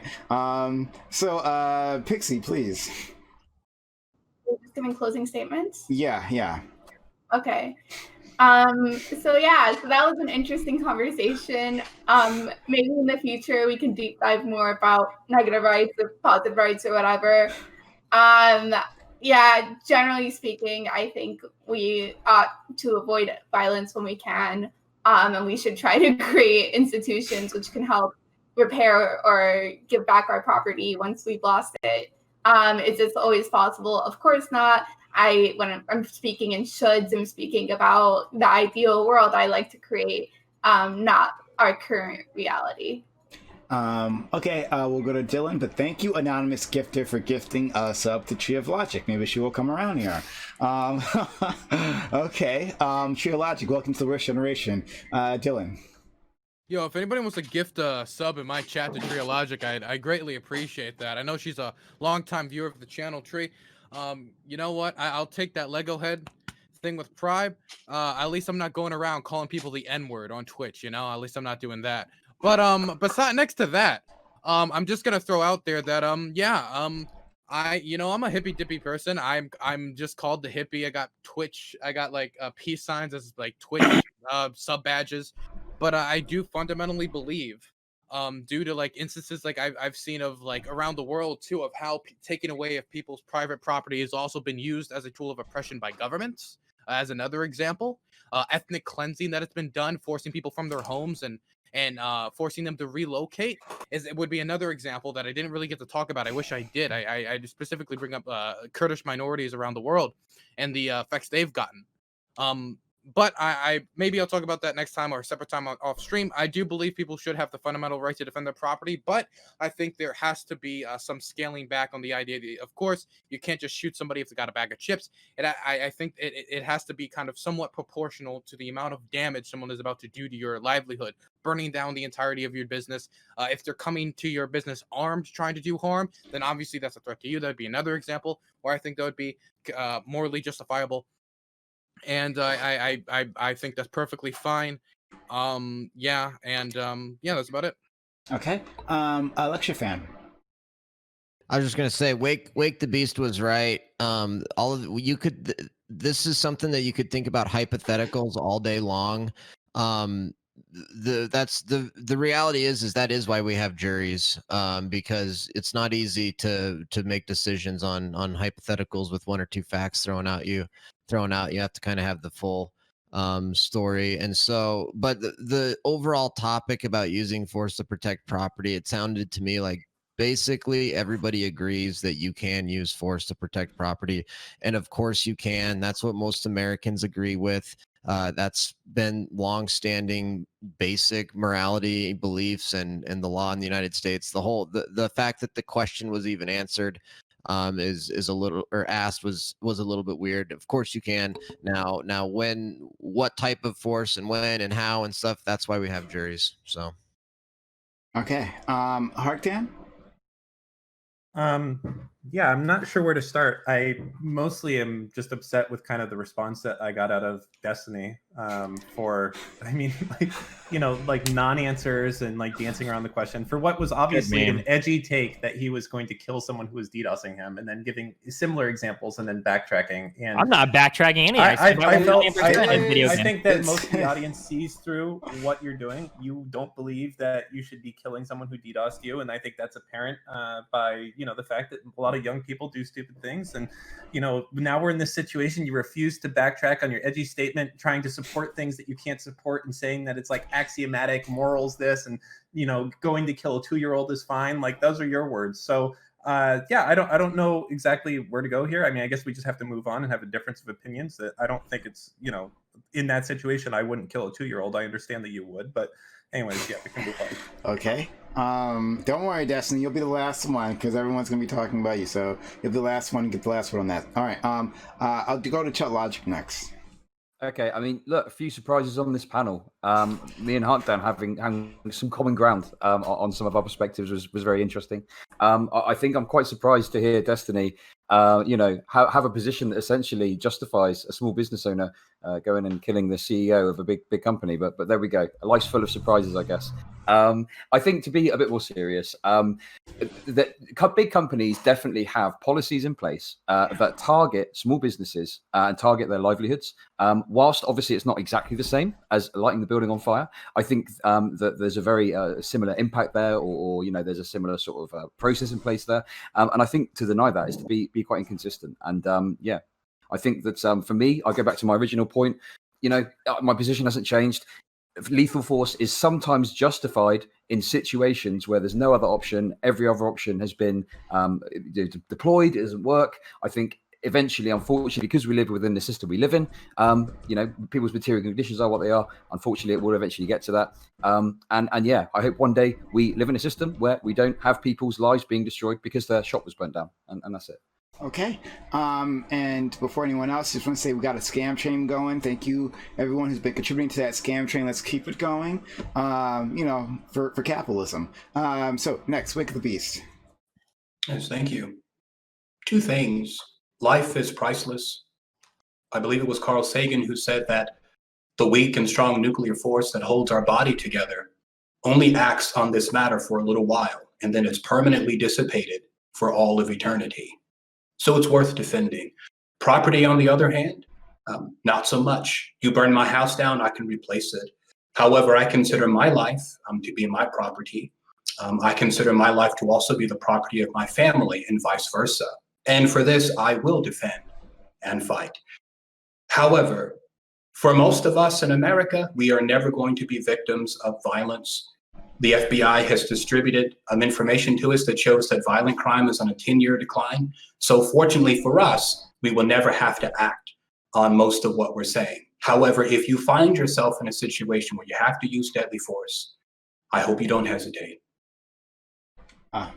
Certainly. Wow. Gotta say, the support I'm getting through all these subs, it's amazing, guys. Thank you so much. This is absolutely amazing. I think we completed the hype train, level 5 hype train. Thank you so much. Okay. Frog. Yeah, it's really kind of you all. Thank you so much for doing that. All right, we'll go to Fanatic. Shout out to Pisco95 on this one because he was kind of helping me frame a little bit of it. We had a conversation about it beforehand, but I really think it boils down to quote part of what he said. He said, and I agree with this 100%. He said it's really a question, like the the hypothetical that Destiny and I got down, as far as like asking the people, you exhausted all of your options, yada yada yada yada. I mean, that's really just a question of institutional competency. And we like, as people, like, obviously we really can't assume that someone is guilty, like in like all of these hypothetical situations about like burning down a house and all that stuff. Like, we can't assume that, right? And the way we figure these things out is by typically using like the legal system, which is why I kept appealing to that. Like, I think that's ultimately what matters. That's like our default for any time we're trying to decide whether someone is like punishable, whether someone is like guilty of, like, someone is someone should be killed or any of those things. The only exceptions to these are self-defense cases in which we feel like imminent danger requires you sometimes to act. So I think that's always what I'm going to appeal to. And I definitely understand, like, I don't want it to be said that I thought that the idea is that people should just be helpless in the case of like people destroying their property. I think direct property owners, I think they have the ability to defend their property, and and if things escalate such that they have to use deadly force, then like, so be it. But ultimately, like, I'm ultimately going to say that the best response would be to call the police. Sometimes the legal system absolutely fails people, and in those cases, I feel like, yeah, like, eventually some people might have to do extra legal things. Though I would literally never advocate for that to be like, I would never advocate for people to do that, but it's reasonable that people would in certain situations. Okay. And again, thank you all for the support. It's been absolutely fantastic. This has been amazing for me. Thank you so much. All right. Destiny. Not all lives are created equal. When you decide that you want to attack somebody else's shit, you want to burn it down, even against the threats of lethal force, you forfeit your right to life. Society only works because we all kind of have agreements about how we ought to act in society. One of those things that we agree on is that we all kind of like look out for each other's property and look out for each other's shit. If you have somebody that's decided that they want to throw away that agreement, that they think that they can just destroy your shit or blow your shit up or whatever, who knows what other contractual obligations this person is throwing away. Like, their life is just not something that you have to be concerned with. Like, at the end of the day, you just need to be concerned with the possession of your stuff. And yeah, I think I think that's a pretty clear cut, easy yes or no. All right. Again, and to go off of Fanatic's point, shout out to Pisco95. He's been a great friend of this channel. He is a third-year law student, and he's turning it up over at his channel. So shout him out again in chat for everyone, so you can go find his channel. Please go give him a visit. All right. So we'll do a final topic, and we won't take too long on this because, again, I want to respect all your time. The election is 50 days away. The U.S. is facing a number of different crises, including COVID-19, BLM protests, massive unemployment, and wildfires. How do these emergencies affect the presidential campaigns? We'll go again in order. Pixie, you go first. Right, I'm sorry. How do I think the wildfires are going to affect the presidential campaign? BLM protests, COVID-19, all these different crises that the country is facing right now. Honestly, okay, so I've been kind of avoiding polling data because polling data is frustrating. I feel like it gives people a false sense of confidence, and a lot of time it's not really conducted well, depending on like the poll you look at. So it's like really, I feel like it's not a good measure, generally speaking, especially if it's not being conducted well. I want to say I hope that this all looks badly on Trump's presidency, right? On his incompetence. Will it actually? I don't know. I think it's crazy that I saw the other day blaming fucking Biden for the riots that are happening when he's not even presidency. Like, to me, it's mind baffling. So all I can say right now is I hope it reflects badly on Trump. Go out and vote. Please go out and vote. That's it. Okay. Dylan. So, Destiny, I'm going to ask you to do me a favor. Can you go talk to Tree of Logic in private and tell her about the private use of that word, maybe to help her out so she doesn't get banned next time? No. But let me keep going. She's black. Can't she say it? Isn't that okay? Apparently not. Apparently not. No. Apparently not. Damn. But when it comes to this, I think that there's definitely the crises have not helped Trump's reelection chances. I would think it's definitely helped Biden's. When you talk about the economy, for example, like Trump was really like promoting, and specifically like black unemployment all-time low, this unemployment all-time low, unemployment's great, unemployment's wonderful. And then of course during election season, it was literally the worst possible time for unemployment to skyrocket. That obviously isn't helping him anymore. The economy is not doing wonderful. Now you can talk about recovery efforts, but we got 50 days till election. There's not much he can do to the economy to really sell that pitch to the American people that, hey, the economy's doing great. I mean, right now, like, the economy's not doing wonderful, but it was doing great, and we'll bring it back to great. It's not really going to sell. When we talk about the wildfires going on, I don't think this is really going to sell extremely well in the Midwest. It might, I don't know. But I don't think, I do think when it comes to the climate change issue, this is going to be something that is trumpeted by the left as another instance of climate change gone awry. The fact that this was a fire that was started, but then the environment around it was able to help produce it, make it worse because of general like increasing temperatures. That's not going to help Trump. I think the COVID generally, the majority of American people do not think he's held it well. That's not going to help Trump. The only thing that could really possibly help him is when it comes to the giant protest movement and the 7% of protests that turn into riots. It's just weird, like the idea that he since he can't use the economy anymore, he has to go into law and order kind of binge right now. So, but if you look at any other society, like in Lebanon, when rioting happens, you kind of blame it on the government for them not dealing with the social issues that created the situation. If rioting happens in Hong Kong, it's the same thing. It falls at the feet of Carrie Lam. If it happens in Bolivia, if it happens in Haiti, if it happens in Chile, if it happens in any place in the world, it usually falls on the back of the government for them not attending to a social issue. And that's why it is that the social contract's been broken to such an extent, or there's been such a pressure cooker to the point where there's a legitimate part of the population that think that this is their only option. But Trump is, as always, a really good media man, a really good spin doctor, and he's spinned himself as the law and order president at the same time while he breaks international law and threatens nations with war crimes and breaks domestic law at the same time. But he's going to sell himself as the law and order president, and he seems to be succeeding in that. So this might end up somewhat helping him. Okay. LCTRfan. Well, I think what's interesting about the last topic is that it directly relates to the presidential campaign. I mean, it's pretty obvious that the BLM protests and the Antifa rioting and everything going on in Portland is directly related to the 2020 campaign. If you actually go to Google Trends and look through like Black Lives Matter or BLM, Google Trends clearly shows that BLM trends during presidential campaign years. And so the rioting and the looting has definitely helped Trump. I mean, Joe Biden refused to condemn the violent rioting and looting for months and months. And of course, they never said anything about mass gathering, thousands and thousands of leftists marching in phalanxes, screaming at the top of their lungs for days and days and days and months in a row, every day in and day out, in the middle of a pandemic. And the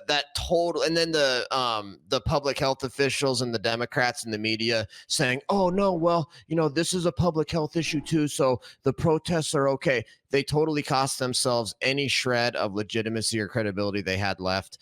So I think the rioting and the looting has been a huge help to Trump. It was so bad that Joe Biden even finally had to come out and say, yeah, violent rioting is bad. Violent rioting is bad. And any Democrat that actually like cares about trying to win this election should have been so mad at the violent rioters and the people protesting in the middle of a pandemic, because it really, really, really hurt Biden. And of course, Biden is held hostage basically by the far left. He couldn't speak out against it because he would have been, then they would have turned their attacks on him. And so Biden was in a really bad spot until he finally caved, and he finally came out and said, yeah, I'm against the violent rioting. So that's been a huge benefit to Trump. One of the greatest things Trump has going for him this year is how insane the left is. The fire's got nothing to do with climate change. It's started by people and bad forest management in California. And Trump has done a great job on coronavirus. Okay. So I'm pretty confident Trump is going to win. All right, so LCTRfan, once again, you give me endless entertainment. I'm so happy that you're here. Honestly, that's sincere. Okay, Destiny. Almost every single one of these issues is probably hurting Trump in the election, save for the riots. But based on the polling that I've seen, it doesn't seem like that's like had negative impacts on Biden. I know that he came out and he made statements against it, probably because they just want to head off that having any negative impacts on him. I don't think a few torch car dealerships are going to be enough to swing the public opinion in favor of Trump after the horrific handling of COVID-19, on top of a million other things. But I think that this election will basically be a referendum on Trump's handling of the coronavirus. Okay. Dan? So I feel like Biden is very much so ahead. I think that it's going to be a significant win for Biden at this point from everything I've seen. I know that there's some that are on the very far left saying they're not going to vote. I think that that's very dangerous. And I hope that they do. And the reasoning that I give more so for this is that it's no longer let me say this. My belief is that if Trump loses, that it will throw America into chaos and he won't give up power. I believe that very, very much. And so I think the more important thing is not how these events are affecting the things, but the fact that it's not enough for Democrats to win overall. They have to have a landslide victory against Trump is the only way that we can go there. And that means that on election night itself, Democrats have to win. And that doesn't seem like that's going to happen right now because mostly Democrats typically vote by mail. So it could very well be on the election night that Trump shows that he's winning, that he's won key states like, Pennsylvania and Florida and things like that because of people who have voted in person and those votes have come in. If that happens, he's probably going to just declare victory at that point. And then if any additional mail-in votes come in later at that point that say that, hey, no, Joe Biden is the winner, it's going to be completely contested. It's going to be a shit show. And the president has the absolute enormous amount of power to do 1,000,001 things to essentially not only drag it on, but continue to skew things in his favor. And you can kind of just look at how that all played out in 2000 with Bush. So, yeah, I would say, irrelevant to how things are affecting, if Democrats want to actually take the presidency, it's not enough to win. You have to win in a fucking landslide, and you have to win on a landslide on election day. That means, and that's going to be hard to do. And, right now, as I said, Joe Biden is up by like 8 points nationally. It's got to be more than that if you really actually want to take it. And it's a challenge, but I think that's what we need to see because otherwise I am a very firm believer that Trump will not give up power. And will claim fraud and mail in whatever. And, who knows what's going to be the case, but I don't think he'll give up power unless he is just beaten enormously as a result of that. So, yeah. Okay. Chud? Okay, so one of the problems, like engaging with Trump conservatives on this issue, is it seems like their only desire is to have Trump's anus stitched to their mouth so they can basically eat his shit. That is the level of worship and fandom that Trump has built around himself. And I would say that their opinions are normally less than worthless because they've developed this weird parasocial relationship with the president. Absolutely unhinged and ridiculous to me. I think the reality of the situation is, it's funny that they try and lay the blame at Biden. Trump has been in power for 4 years. The current state of America is solely at the feet of Trump. It is as simple as that. And I think that, it's fantasy land to think that like Trump is fucking winning out of all of this when he's got policies in place and beliefs. Like, for example, his cabinet doesn't take climate change seriously. I've got my criticisms of DNC and Joe Biden, but at the very least, Joe Biden is going to come into office and take climate change seriously and put policies in place that are going to address that, as one example. So I think it's absolutely deluded and unhinged to, take this position with Trump. One final point, Trump is absolutely terrified of a fair election. That is proven by the way in which he has gone about trying to dismantle the United States Postal Service. And that's it. Okay. Fanatic. Whew. So, I don't know. For me, like most of my, the primary music that I do is country. And what I've discovered is that like most of the circles that we end up playing are like really, really Republican circles, even though I'm in Southern California. And what I found is that like there's literally nothing that will affect his base. So COVID-19 happening, the way the protest is happening, literally none of it is going to be harmful to Trump in any way, shape, or form among his base. The only thing that I'm hoping that could possibly happen as a result of like everything that's going on with that, it would possibly galvanize people to actually go out and vote. Like, I mean, I think the numbers already show that like Democrats outnumber Republicans like pretty heavily. The problem is just that Republicans are more of the voting age, and the elder generations are a little bit more conservative, and so then they're more likely to vote, which is what even helps it to be even remotely close to even. If younger people would like, if all voting age people voted, they would lose by a landslide in a large. So I'm thinking maybe, hopefully, just because of everything being shut down and the crazy unemployment, which seems that it's affecting largely, minorities, which tend to be more Democrat, that maybe that might affect the vote and help things to maybe skew on the other side. But in reality, I don't think that it's going to be any shift in ideological change, right? Like I feel like maybe his response to COVID might have highlighted some of his ineptitude. Maybe his response to the civil unrest from the protests might have highlighted some of his ineptitude. But these are things that most people were already decided on, and I didn't see that these things largely changed people's minds. Like, you know what? Now that I've seen this, I finally recognize who Trump is. I feel like we already kind of knew. And then one other thing that people were talking about is whether or not the protests were like affecting, the left and people's view of the left. We saw pretty large, like, worldwide support of the protest, and from day one there had been some violence present in those protests. So the idea that the presence of violent protests somehow really skewed people away from the protests is just unfounded. And furthermore, the FBI already came forward and said that a large proportion of the violent protests were started by Antifa and white nationalist accelerationists who were taking advantage of the protest. These were from statements from the FBI themselves. So I don't think that that's really been the protests or even the violent protests have been a crazy shift away from support for the police reform. We've seen large scale reform like never before in my lifetime or that of even my grandmother's. It's pretty freaking crazy. Great time to be alive. Country music, amazing. Did not expect that. I had no idea. I haven't actually listened to your music. Now I'm actually more curious about that. So yeah, everyone check out Fanatic's music. All right. So next, Wake the Beast. Yes, these tragedies and emergencies make this election incredibly easy for both sides. There are advantages. We have to remember something about democratic elections. They are won by two factors: corporate sponsorship and propaganda.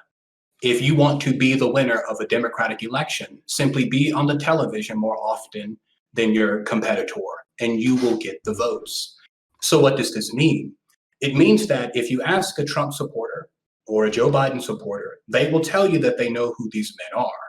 But in reality, how much can you know about a man you've never shaken hands with? How much can you know about a man whose home you've never sat in? You've never seen Trump or Biden interact with his kids when the cameras are off, never shared a meal with him. But yet we're drenched in this propaganda that lets us think that we know these individuals. But 101 of political science is never waste a tragedy, which means typically you'd have to invent one. But 2020 has given us plenty. It's given us COVID-19. It's given us the protests. The protests are continuing. And it also gave us the wildfires here in California. Going outside in California, there's a haze of orange all over everything. And the air is a lot heavier here. It provides perfect cover for Donald Trump to say things, to make a case for why he needs to be here for 4 more years. I'm going to put an end to COVID. I'm going to be the solution. And it also allows cover for other individuals like Joe Biden to make nonsensical statements such as, if you're having a problem deciding whether or not you're for me, then you're not Black. Like, can you imagine the establishment's candidate making that statement when there's no cover provided by COVID-19? We wouldn't be so forgiving of him because the emphasis would be on what he said. Now there's an infinite cloud of miasma and confusion we can point to delay a true evaluation of their character and move further away from the goal. All right, go ahead.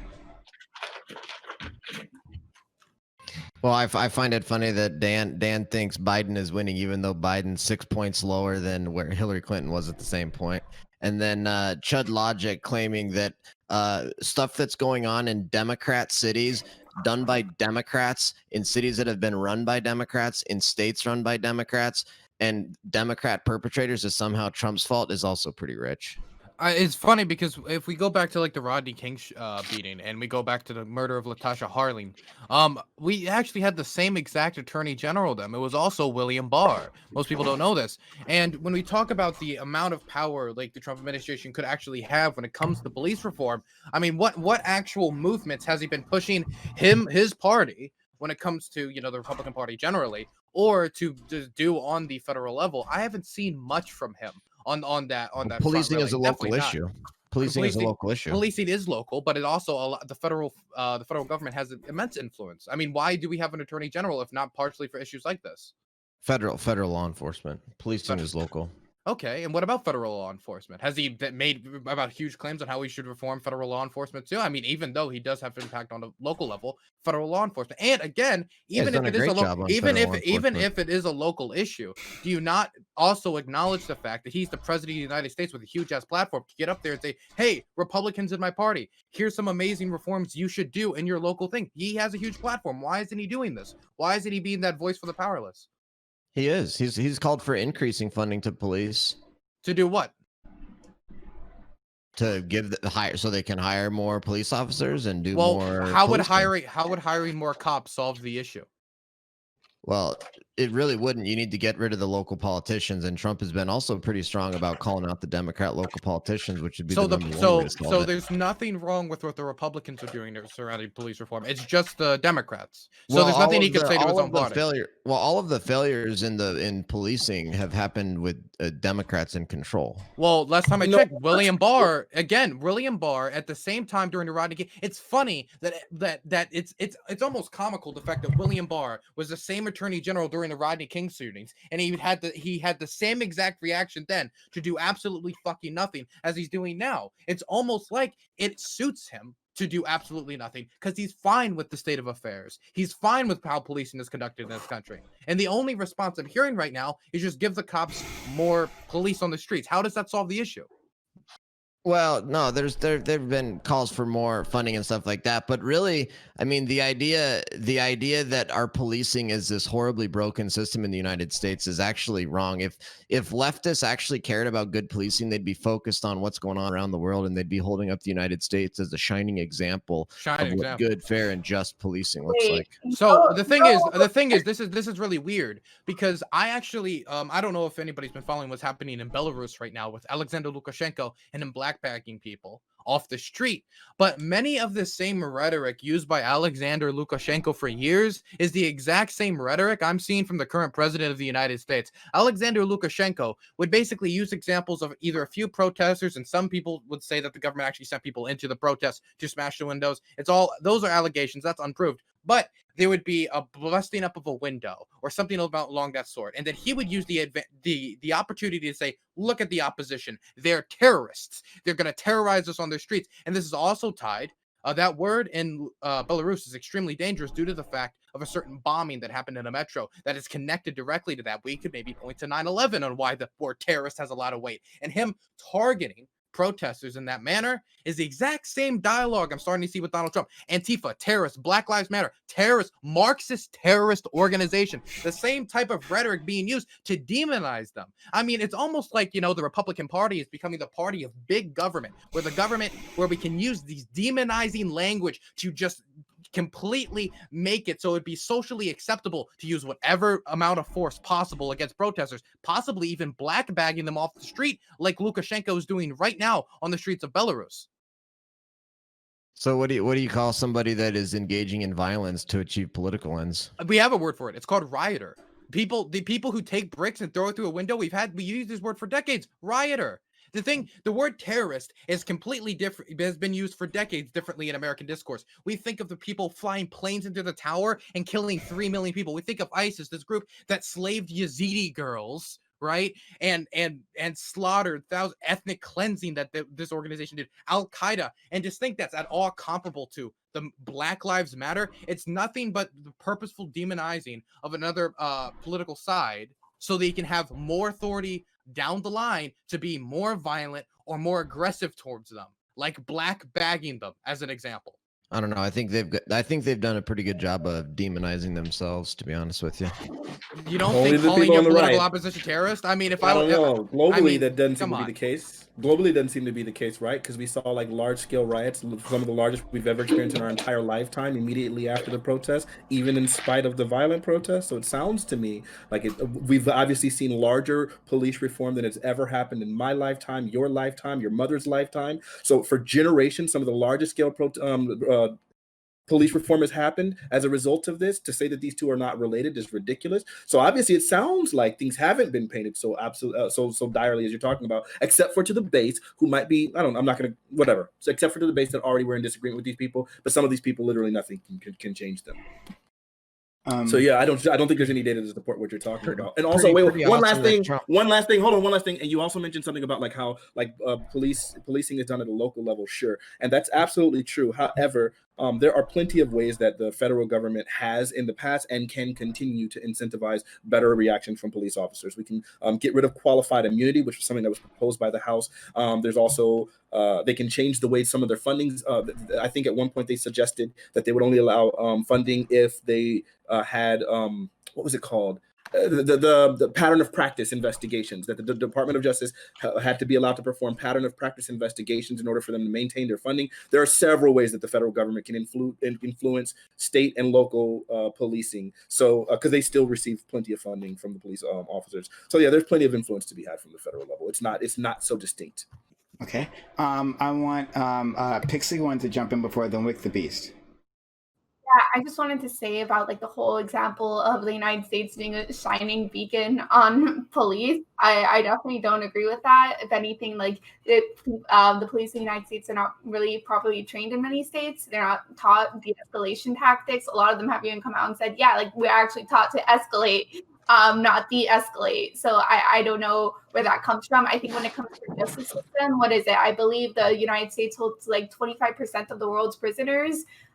Despite having a much smaller population. I also think it's ridiculous some of the laws that we have currently in place that basically effectively send people to jail over what I would even call self-harm, over drugs, really.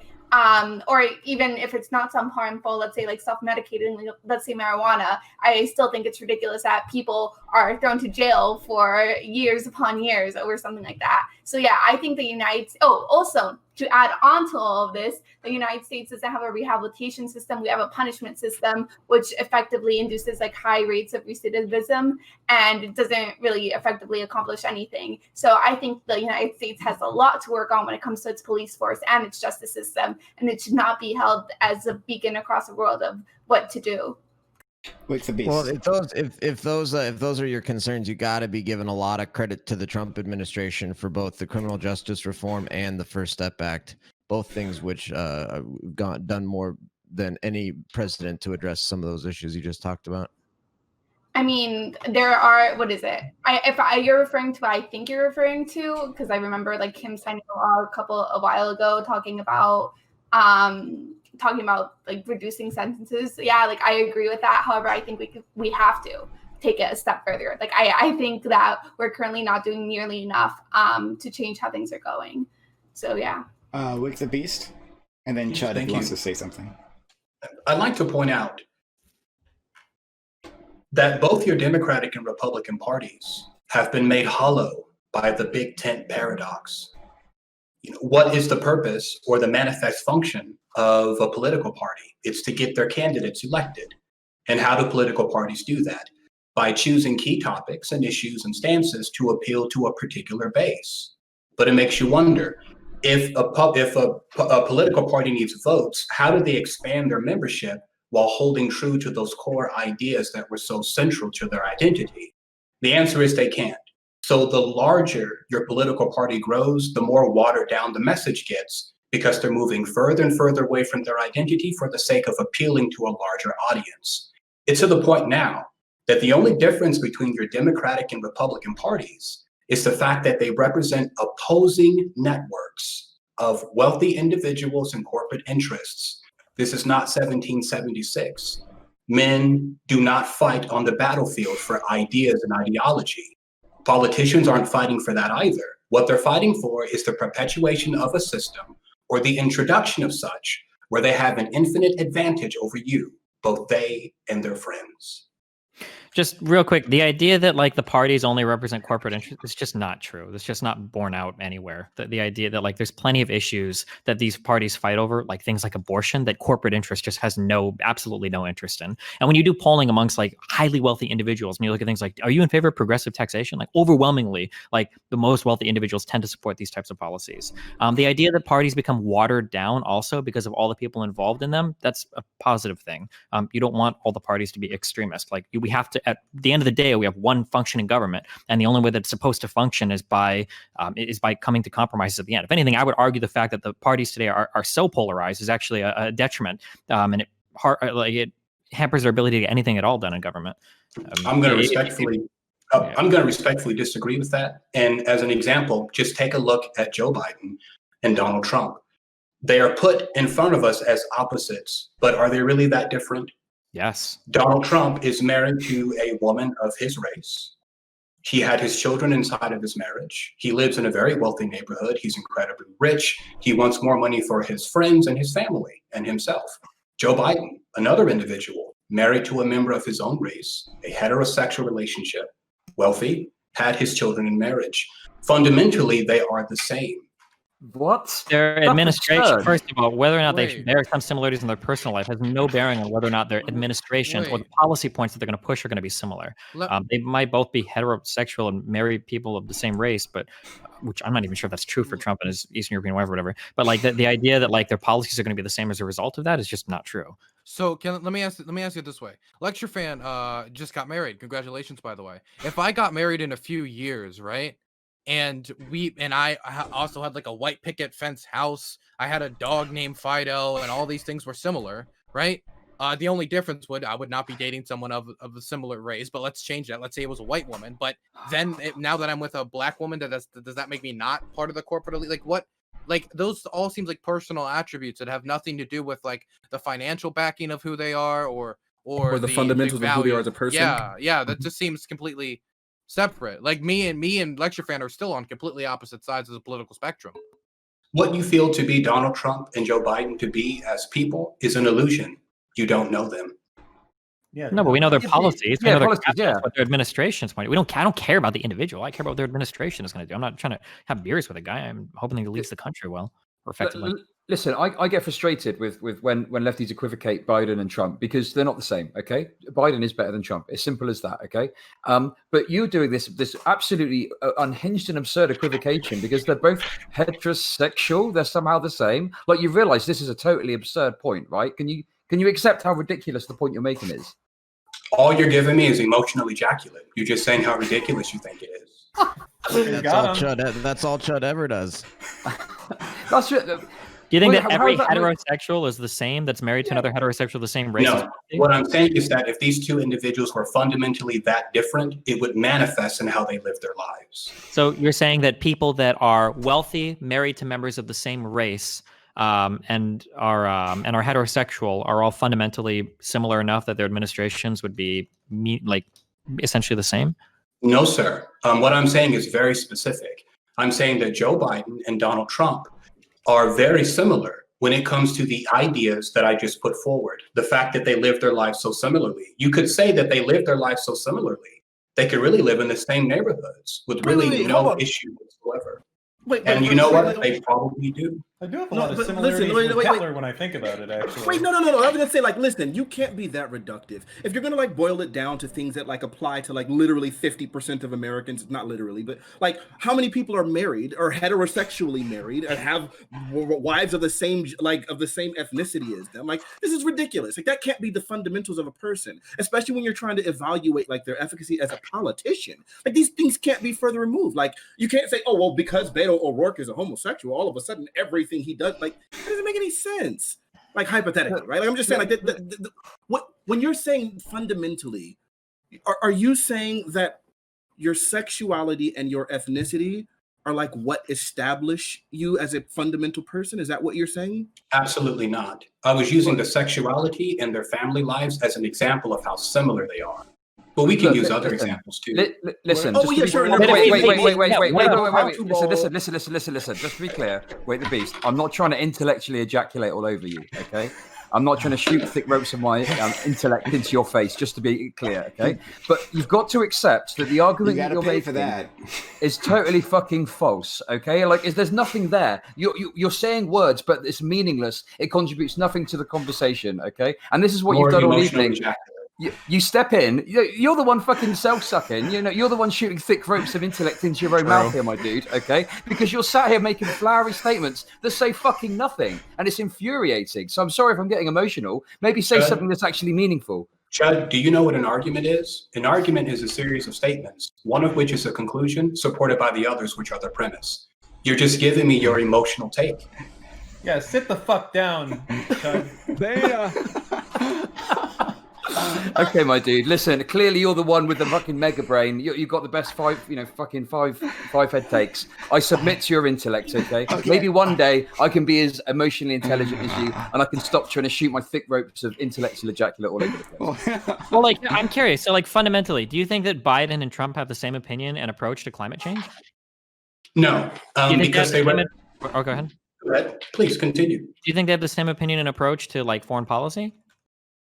No, because as I mentioned, the Democratic and Republican parties that they represent opposing networks of interests. Okay. So not both of these networks of interest are going to be for the same ideas and the same strategies. Does it matter if they dictates have their foreign policy? Yeah, does it matter if they have relatively similar personal like values or personal like sexual leanings or whatever, if their platforms are meaningfully different on a policy level? Say that one more time. Does it matter if they share similarities in terms of family and sexuality if their policies are meaningfully different? No, what matters to me is that they sit at the heads of two organizations that have been purchased and bought by corporate financing. And why do we care about whether they're fundamentally the same or not? Why even bring that up then? Well, the reason why is because that's how they're put to us in the public. They are offered to us as alternatives and opposites of each other. And I'm saying that if you examine them under a microscope and look at how they live their lives, a lot of those supposed differences evaporate. Okay, Wake the Beast. I think there's a lot of truth to what you're saying, like traditionally in American politics. But I think Donald Trump is the real exception. Donald Trump is the only president in like certainly in modern times in a long time who was never in an elected office before. Donald Trump was a billionaire before he became president. Donald Trump is the least corrupt president we've ever had, and that's because he's not a part of the establishment, a part of the machine. He has no reason to be corrupt because he was already a billionaire before he got there. So what possible incentive would somebody like Donald Trump, who is not establishment, not a career politician, already a billionaire, not corrupt whatsoever, how can you say he's just a part of this, machine of the two parties? Not a machine. He's very much an individual. What would you do if you were an individual who sat in a position like Donald Trump? Would you not take advantage and use such position to make yourself more rich and your friends? And I'm saying, despite the fact that he's never been in political office, he is similar in that aim. And a lot of presidents, dare I say all of them, have had that aim. While I'm here in office, let me take this opportunity to make more money for me and my friends and to increase our advantage over others. Wake the Beast. Which candidate do you think would do better for like if we had like some sort of alien invasion coming? Like which one of them do you think would be better like suited to handle it? Or are they like mostly the same for that? Who would be better suited for an alien invasion? Yeah, like or are they kind of the same for that, do you think? Based on what I know about Donald Trump's personality and how he speaks, I think he would have a much more clear voice on it. I don't think that he would hesitate when it comes to launching attacks and things of that nature, but this is all speculation. In reality, it wouldn't be Donald Trump by himself making that decision, nor would it be Joe Biden by himself. It would be the machine. The machine. He would have to listen to his Personally, I would trust Howie Hawkins. We're wasting brain cells and time, and that's just too much. So ultimately, like the idea, like it's entertaining, I guess, to try to find out like what he means by like fundamentally the same people. But as it roils, like this is actually just nonsense. So like. Talking about disagree. I want to hear how they'd handle an alien invasion. Actually, I think it's very valuable. No. It's important. That's great entertainment, but like in reality, like I guarantee you, Trump would try to set up trade deals, fucking immediately, right? Biden would be over there like talking about like language and culture sharing and stuff. And then honestly, I think Trump would be better. I'm not a big Trump fan. I'm gonna say I'd rather have Trump handle an alien invasion. Yeah. Wait, Dan, when you say alien invasion, what do you mean by that? Are you not whistling, Dan? Are you Dan whistling right now? Okay, not necessarily. Okay, not when I say alien, I mean extraterrestrial, not like not brown people, right? Because we, yeah. Well, I mean, they could be brown. That's true. Yeah, right? I don't want to judge. Sure. I'm not. You are right. So, but yeah, I think Trump would, he'd try to get some things going really quickly. Let's get back on topic though. So, like the differences between like the current climate and what's going on right now between the different parties, we recognize, like, so dealing with what LCTRfan was saying earlier, like I definitely feel like yes, their response towards police reform is going to be obviously crazy different. And the biggest concern to me right now is I think the post office situation, because I do believe like in blue states, like I'm in California, like they're still going pretty ham about the lockdown and things like that. So I think the idea, and then left-leaning people are a lot more concerned about coronavirus. I could see them potentially not wanting to leave the house or not wanting to stand in lines on election day, and I think that could have like a negative impact on the election. So I don't know. I think this is a perfect storm for like a Trump re-election. It's scary to me. Before we move on, I think they're two different. Oh, sorry. Go ahead. I wanted to ask you, LCTRfan, about Trump being uncorruptible. When the Saudis bought over 500 rooms at Trump Hotel using a political PAC, and it was found that the Saudi government paid for it in 2019, was that like not corrupt, or what was that? Do they really like Trump Hotel, or what do they have good soap? No, the fact of the matter is that Donald Trump is the greatest businessman to ever become president of the United States, and if a president has businesses or a person has businesses before they become president, and that was while he was businesses president, and those businesses continue to exist, there's absolutely nothing wrong with that. Well, the problem here is that this happened while he was president, after he got elected. Like just because a successful businessman becomes president doesn't mean that he has to shut down his businesses. Yeah, but when foreign companies, specifically Saudi Arabian political PACs, buy over 500 rooms at one of your hotels that has your name plastered on the front of it, do you think they did it? I'm asking you legitimately, why do you think they did that? Do you think they did that? I don't even know that they did that. I'll just accept it for the purposes of the argument. Whether it's true or not, I have no idea.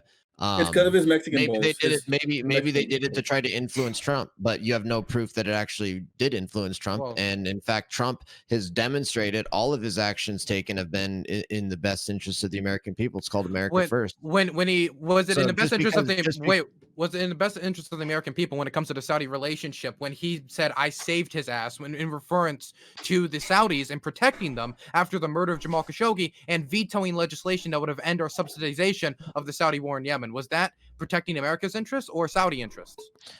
Well, let's be real here. The United States has had a very long and very complicated relationship with Saudi Arabia, and I know it's a favorite for Trump on, but look at Trump just passed one of the most incredible peace deals the Middle East has ever seen. He didn't pass. Kind of got to give him credit. He brokered the most amazing peace deal the Middle East has ever seen, and so maybe he knows what he's doing. Amazing. Maybe he knows what he's doing. Okay, number one, Israel and the UAE have never been at war. Bahrain and Israel never been at war. I would probably give that to the people who helped broker the peace deal between Egypt and Israel, who helped return of the Sinai Peninsula to Egypt. How is that the most amazing peace deal the Middle East has ever seen? Because it's set the table for a bunch more, and we're already starting to see additional peace deals come through, and basically combining, the Israel and Arab relationship in a big alliance against the Iranian threat is absolutely in America's best interest.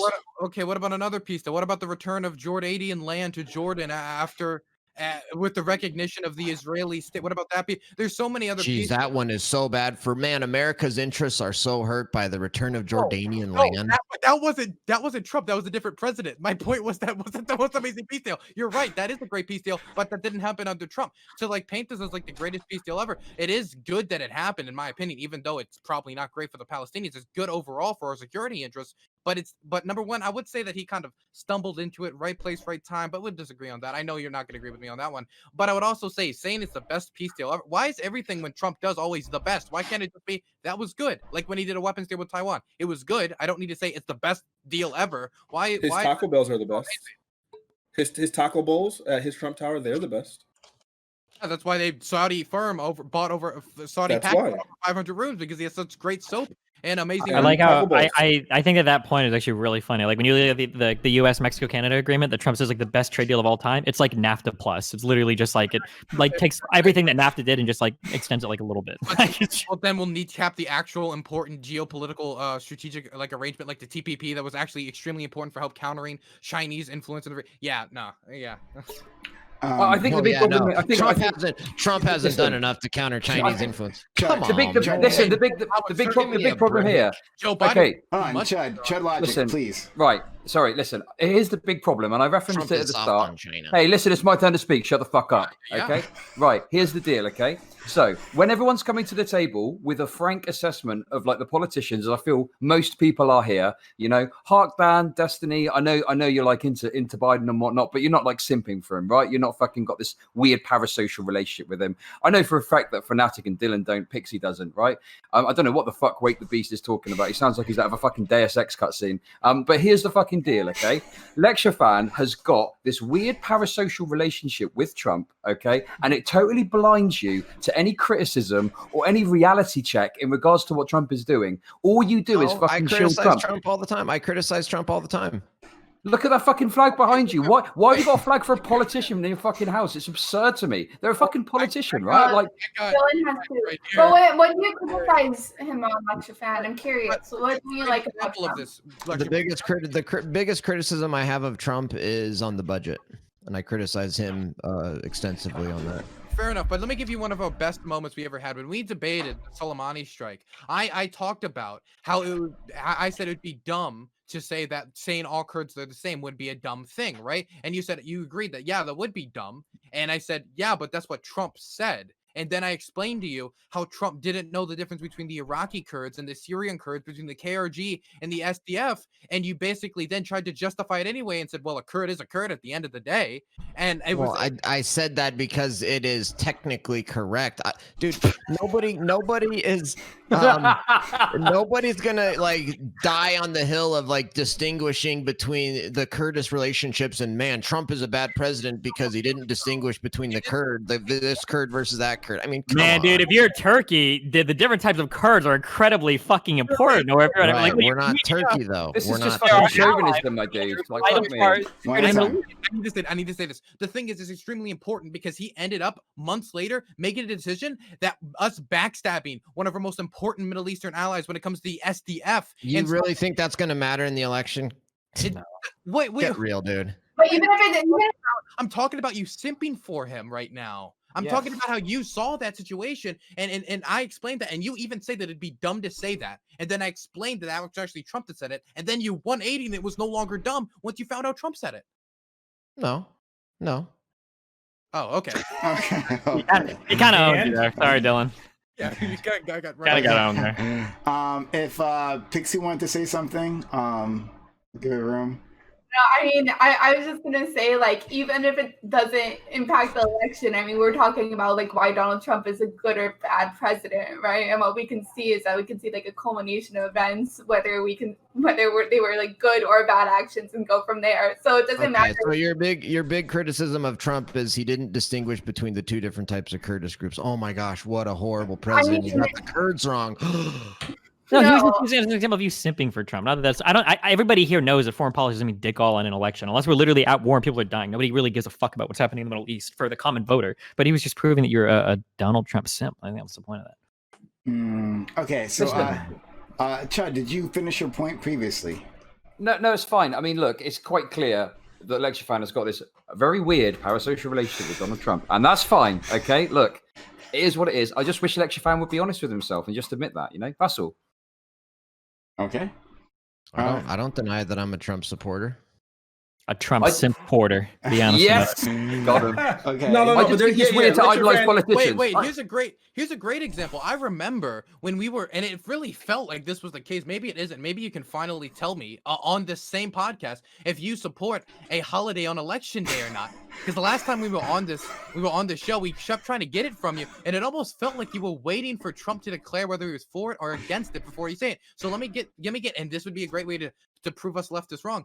Do you support an election day holiday like you wouldn't answer on the last Prime Cayes podcast?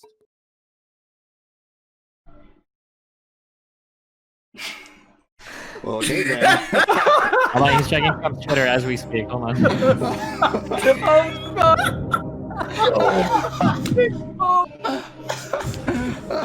It's all you, LCTRfan. On you, man. It's on the line. My heart's racing. Okay. What is it? Wait, LCTRfan, really? What is it? Do you support it? Do you not? LCTRfan.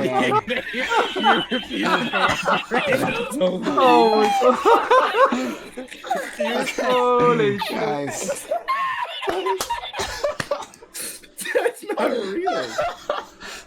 Sorry. I'm the moderator, and I don't laugh. Hey, Come on, who you gotta be provided the unbiased. music? Come on. Who provided the music? Was that you, Prime? No, that was not me. I wish. That I'm was not that Dan. good. Look at it's Dan. Mr. Soundboard. Come Dan, on. you're the best. You're the best, Dan. You win. You win. I mean, LCTRfan, all jokes. Can you at least tell me why you won't answer it? If I'm being like extremely dishonest here, why you won't answer it? Because I'm not here for you to ask me questions, and I'm not gonna lower myself to even entertain such a shit question. And Is it a shit question? I mean, like, this is a real issue. Like, should there be a holiday on election day? Yeah, it's disrespectful and degrading, and I'm not going to even lower myself to even entertain Why it is with a it response. disrespectful? If you were to say yes, they'd be like, "Oh, damn, I was wrong, man." It'd be as simple as that. Well, here, next time we have a panel, I'll be sure to come up with a bunch of little questions totally unrelated to anything, and go ahead and ask you. Well, a bunch. this is related to No, whether it's a you're. conversation. Right in the real answer my triggered questions. snowflakes. You're here to answer my questions. No, I'm not. So get lost. No, But but the topic of conversation right now, like it kind of evolved into like Trump's electability and whether or not there are people out there that are like literally waiting to swallow his whatever, like and whether or not you're one of those people. So he's like asking you specifically a question just about like how much of a fan you are of Trump and whether or not. I don't think like, so. It you sounds like you're just trying to trap him on some totally irrelevant thing. This has nothing to do with anything we've talked about today. True. Exactly. Oh my God. It's true. Okay. I'm using. I have the de-snake emote. I'm using my. And I have actually answered that question on my own stream and talked about it extensively. I'm just not gonna give you the pleasure of getting an answer. Pleasure. No, my pleasure. I'll put it this way. The pleasure I'm getting right now is out of you not answering it. It makes you look, even though this is your own doing, ridiculous, because it makes it look like you were unable to answer it because you actually need Trump's approval for this before you can get it. And you can completely blow me out of the water right now by saying, well, you are in obviously the don't. support. You obviously don't know me or ever watch my stream. Then Well, you But see wait, in your but chat. he's I'm a here sub. now. I'm a Why does he- Lexi fan. I've subbed to your channel before. Yes, I have watched your stream. Come on. Well, wait. Even if he hadn't seen your channel, you don't expect every streamer to watch all of your content. But if he's here right now asking you a question that's really, really simple, like, well, do you if he's support gonna something really simple- make accusations about me like that, then he better damn well have some basis to do it. Otherwise, it's well, you're right. Hey, listen, pretty I don't. disrespectful and rude. I can totally agree with you. So like, I don't know you, and I don't, you know me. We're friends. Like we've had conversations. So like, I don't know like all of his other stuff, and he probably is just completely just screwing you over here. But I just want to know, just out of my own curiosity, and I'm obviously not being disrespectful at all. I'm just asking, like, would you support that? I think it's totally disrespectful. You're asking a follow-up to another disrespectful question. Now you're adding on to disrespect. The funny thing about this, Fatigue, is this was a line of questioning from someone else last podcast, and so I actually did what you did right now, and I said, I have no interest in trying to like wreck you or anything. I'm now genuinely curious because we've talked about it for so long. What your position is, and he also didn't answer. And so And I you thought should go maybe watch it his was- stream. If you guys actually watched that last debate where this topic came up and you can't figure it out for yourself what my belief is on that, then you are an idiot. All right, you're Okay. right. I You know guess what? It's our fault for not doing 6 hours okay. of homework. That's fine. Sorry. This So is like the moving Jordan on. Peterson Okay. argument. Go and watch fucking 100 hours of lectures before you can fucking. Haven't read enough theory, clearly. So this has been great. I'm gonna let you do a final statements on this. Before we do that, everyone, follow me if you haven't followed me before. We're gonna have an all women's panel tomorrow. It'll be great. You know, issues important to women, run by women here, hosted on this channel. It'll be great. And then we have the all black panel on Thursdays. We have a econ panel, leftist populist econ panel on Saturdays, and come back next week. We'll have a more illustrious guest like Bastiat. He comes on here. We have LCTRfan, we have Dylan, we have who else has been here? Lots of people have been here. I don't be mad at me because I can't remember your name, but lots of great people have been here.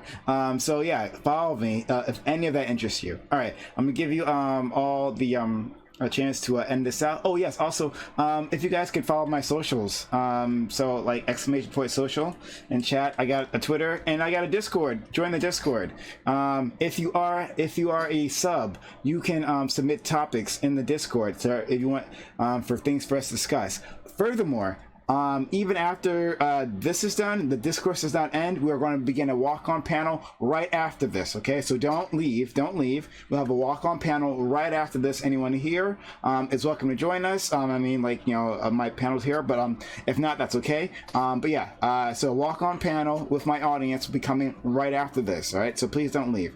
All right, and follow me on Twitter, follow me on Discord, whatever the hell. All right, we'll go with Pixie first. Hi, I'm Pixie. I like talking politics. I had a very fun time here tonight. LCTRfan, I hope you didn't feel piled on. I know how that can feel sometimes, but you held strong, so that was good. Thank you everyone for coming on here and entertaining me. And thank you, Prime, for hosting. I hope you guys have a good night. Follow me on Pixie or Pixie Love. Bye. Hi. Please stay until it's over, please. Yeah, don't leave, please. That'd be great. Thank you. All right. The homie Dylan Burns. Yeah, your final statement on this. So I think that these crises hurt Trump. But now I am most interested in finally hearing about his stances on a election day holiday, because obviously his supporters are craving the sweet release of an answer. I would really like it, and I do want to say to Wake the Beast, even if I disagree with you on basically 80 to 90% of issues, I always love hearing from you. Always love you having you on here. I hope I don't have the heart of a cat like actual Jake does. I really do. And LCTRfan, even if I disagree with you on literally 100% of the issues, I always love bickering with you. It's extremely fun. And the rest of you, that goes the same way. Hark Dan, stop being a coward and come on the Hippy Dippy podcast. Shout yourself out. Also, like Pixie did as well. He has a Hippy Dippy podcast on Friday 8 p.m., which is amazing, fantastic podcast, right? From a guy who actually knows what the fuck he's doing. So if you like this, then you'll love that. So yeah, please give Dylan Burns a follow. Dylan, shout yourself out. You can find me at Dylan Burns TV. I'm basically on Twitch. That's DYLANBURNS TV. You can also find that on YouTube. And on Twitter, you'll find me at Dylan Burns 1776, which is DYLANBURNS 1776 at Twitter. I'd appreciate follows on all of it and any support you want to give me. Love you all, and you all have a blessed week. Yeah, awesome. Next, LCTRfan. Final words. All right, so this whole panel was exactly how these panels typically are, with a bunch of out-of-touch leftists. It's me making perfectly rational, reasoned statements backed up by good policy that is widely accepted throughout the American public, and everybody else acting like it's so out of control and they're so surprised, and so then they start attacking me personally, name calling me, trying to act like I'm here to answer their questions, or like Chud, just straight up name calling, and just really immature, kind of rude, disrespectful stuff. I'm actually a professional. Would you say he was ejaculating? I'm a professional, and I'm respectful, and I'm kind to people. I don't treat other people the way that you leftists on these types of panels do. I actually maintain my own self-respect and my own dignity, and you guys ought to try it sometime. True. Yes, we will try to do better. But LCTRfan, could you also shout yourself out, buddy? Yes. I'm the only rational political streamer on this whole freaking platform. Come check it out, LCTRfan. Thanks a lot, Prime. I endorse that statement. LCTRfan, I love you like so much, dude. I love you so. You're the best. I know you do, Prime. I know you do. This is a special time for me. So thank you for that. Okay, Hark Dan, who's a new friend, and I'm happy that you were kind enough to join us here today. Thank you for spending some of your valuable time, especially since you said you don't stream as much as you used to previously. Thank you for. Can you say something short, man? I didn't hear. If you want to go ahead, speak up a little bit. No? I'll be taller than you when you're 6 feet under in a few years, Dan. Mr. 75-year-old, 27 comorbidities, infected with COVID-19. I know you can't count very well. Cat rabies running around your house. Sorry. I am at. You can follow me on Twitter. I don't stream very much. Come back every once in a while. I'm on Twitter at twitter.com/HarkDanLive. That's my Twitter handle, and you should follow it. Good stuff goes on there. We make fun of poor people, tenants, leftists, Republicans, really the whole gamut of stuff. Pretty much anyone who's unfortunate in a situation that they didn't put there themselves, that's prime pickings for me. So yeah, stop on sometime and we'll have a conversation. Probably not though, but yeah, there you go. Probably not. Okay. All right. Fair enough. All right. Wake the Beast. Wake the Beast. You have made a splash every time you show up on my panels, or any panel, honestly, right? It doesn't have to do with me. You are a man who makes an impression, a strong impression on people, and I appreciate you for that. I do, honestly, sincerely. Yes, please, Wake the Beast, give us a final word on the topic if you have one. Shout yourself out, and just thank you in general for being you. It's my pleasure, sir, and thank you for the invitation. How's this for a splash? We will not have peace on this planet until poets, philosophers, and warriors are ruling as kings again. So what does that mean? It means that for most of us who have that aristocratic soul, our existence is one of a holding pattern to simply ride this tiger until it changes hands again. But I just want to remind everyone that regardless of who you think you are, when you are an old man or woman in your bed, clutching your chest, as you take your final breaths, your heart is going to ask you a question. And that question is, who are you, right? And you're going to have to say something more than just what you disagree with. I hope you can say that who you are is the degree to which your friends, your family, and your society at large can depend upon you to stand for the ideas that make life and civilization even possible. Among them, the protection of property rights, your life, and your liberty. And I just want to say real quick to Destiny, I heard about what happened to you. And I know it must be tough building something for years, streaming for 12 hours a day sometimes, and then one chance, something slips out and all of that goes. But I'll say this to you, friend. I don't know anything about you, but a man who's willing to stand up for what he believes has a standing invitation to stand beside me at any time. So if you'll pound it, I will extend to you the fist of brotherhood, sir. I fucking hate you. Can I? I feel like I want to redo my outro after hearing that. Can I do that? Listen, never make the same mistake twice. Okay, there you go. There's that one. What other quotes do I got? God damn it! All right, never mind. Just fucking oh my god! Once again, Wake the Beast. You are a unique individual. There is no one like you, and I do appreciate. I said it before when I first met you. I need more of you in my life. So please do me the favor of coming up to my other panels, please. Thank you so much. I am yours, friend. When you want me here. Thank you. Awesome. All right, Fanatic. You got to do you got to step your game up after that. Come on, come on. Listen, I don't even know if it's possible.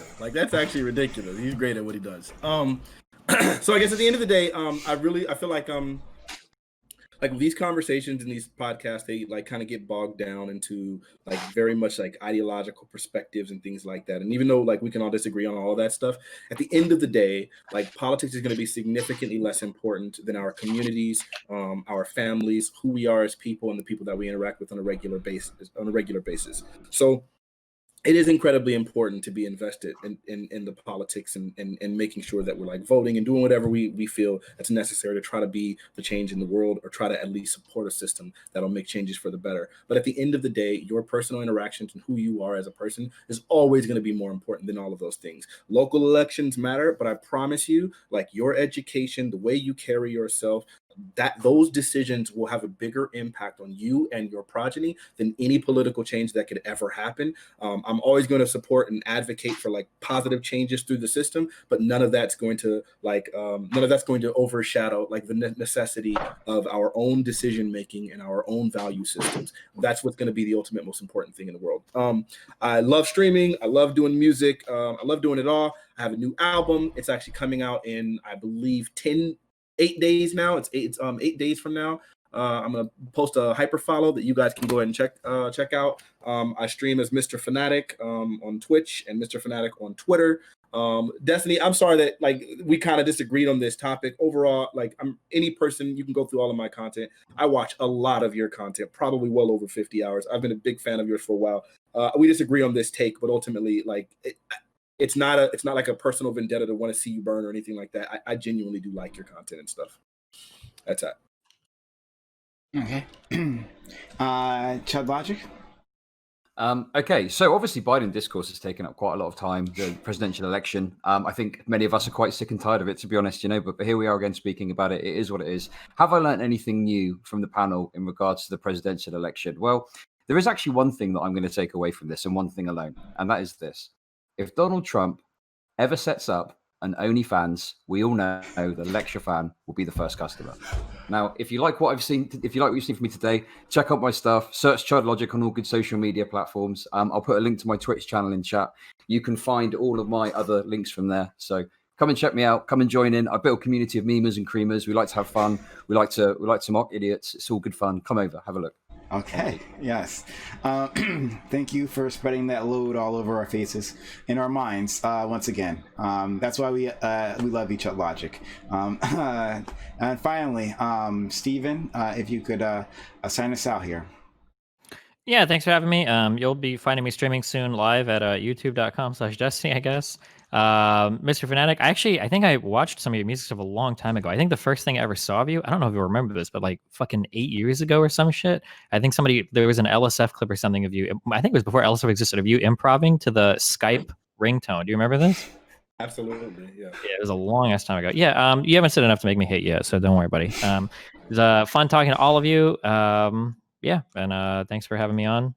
And yeah. So I hope all of you will come back one day.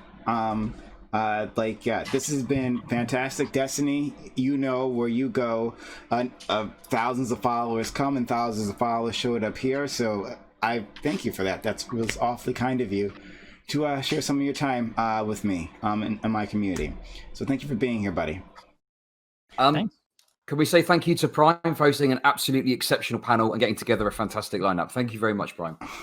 Indubitably. Thanks, Prime. He literally delivers every time. He's actually ridiculous. Oh, wow. Yeah. Thank you. I really appreciate it. Best panel host in the scene. Let's call it, say it like it is. Hey, wait, back the fuck up. Back the fuck up. Back the fuck up. Okay? Oh, shit. Let's not lie, okay? He's good, but let's not lie. Okay. I still have much to learn from you, Dylan. All right, so thank you all for being here. I have a walk-on panel after this. In fact, I have walk-on panels after all my invite-only panels. Walk-on panel every day. So I have a walk-on panel after this. It's not ending. All right, but this is ending. Any of you are free to stay if you want to. If not, thank you all so much. It's been a lot of fun, and thank you all for all the support. All right, see you guys. Thanks. Bye-bye. Not everybody is born with a fucking silver spoon that can start 50 million fucking businesses. You don't think a lot of these small businesses are literally these people's livelihoods? What do you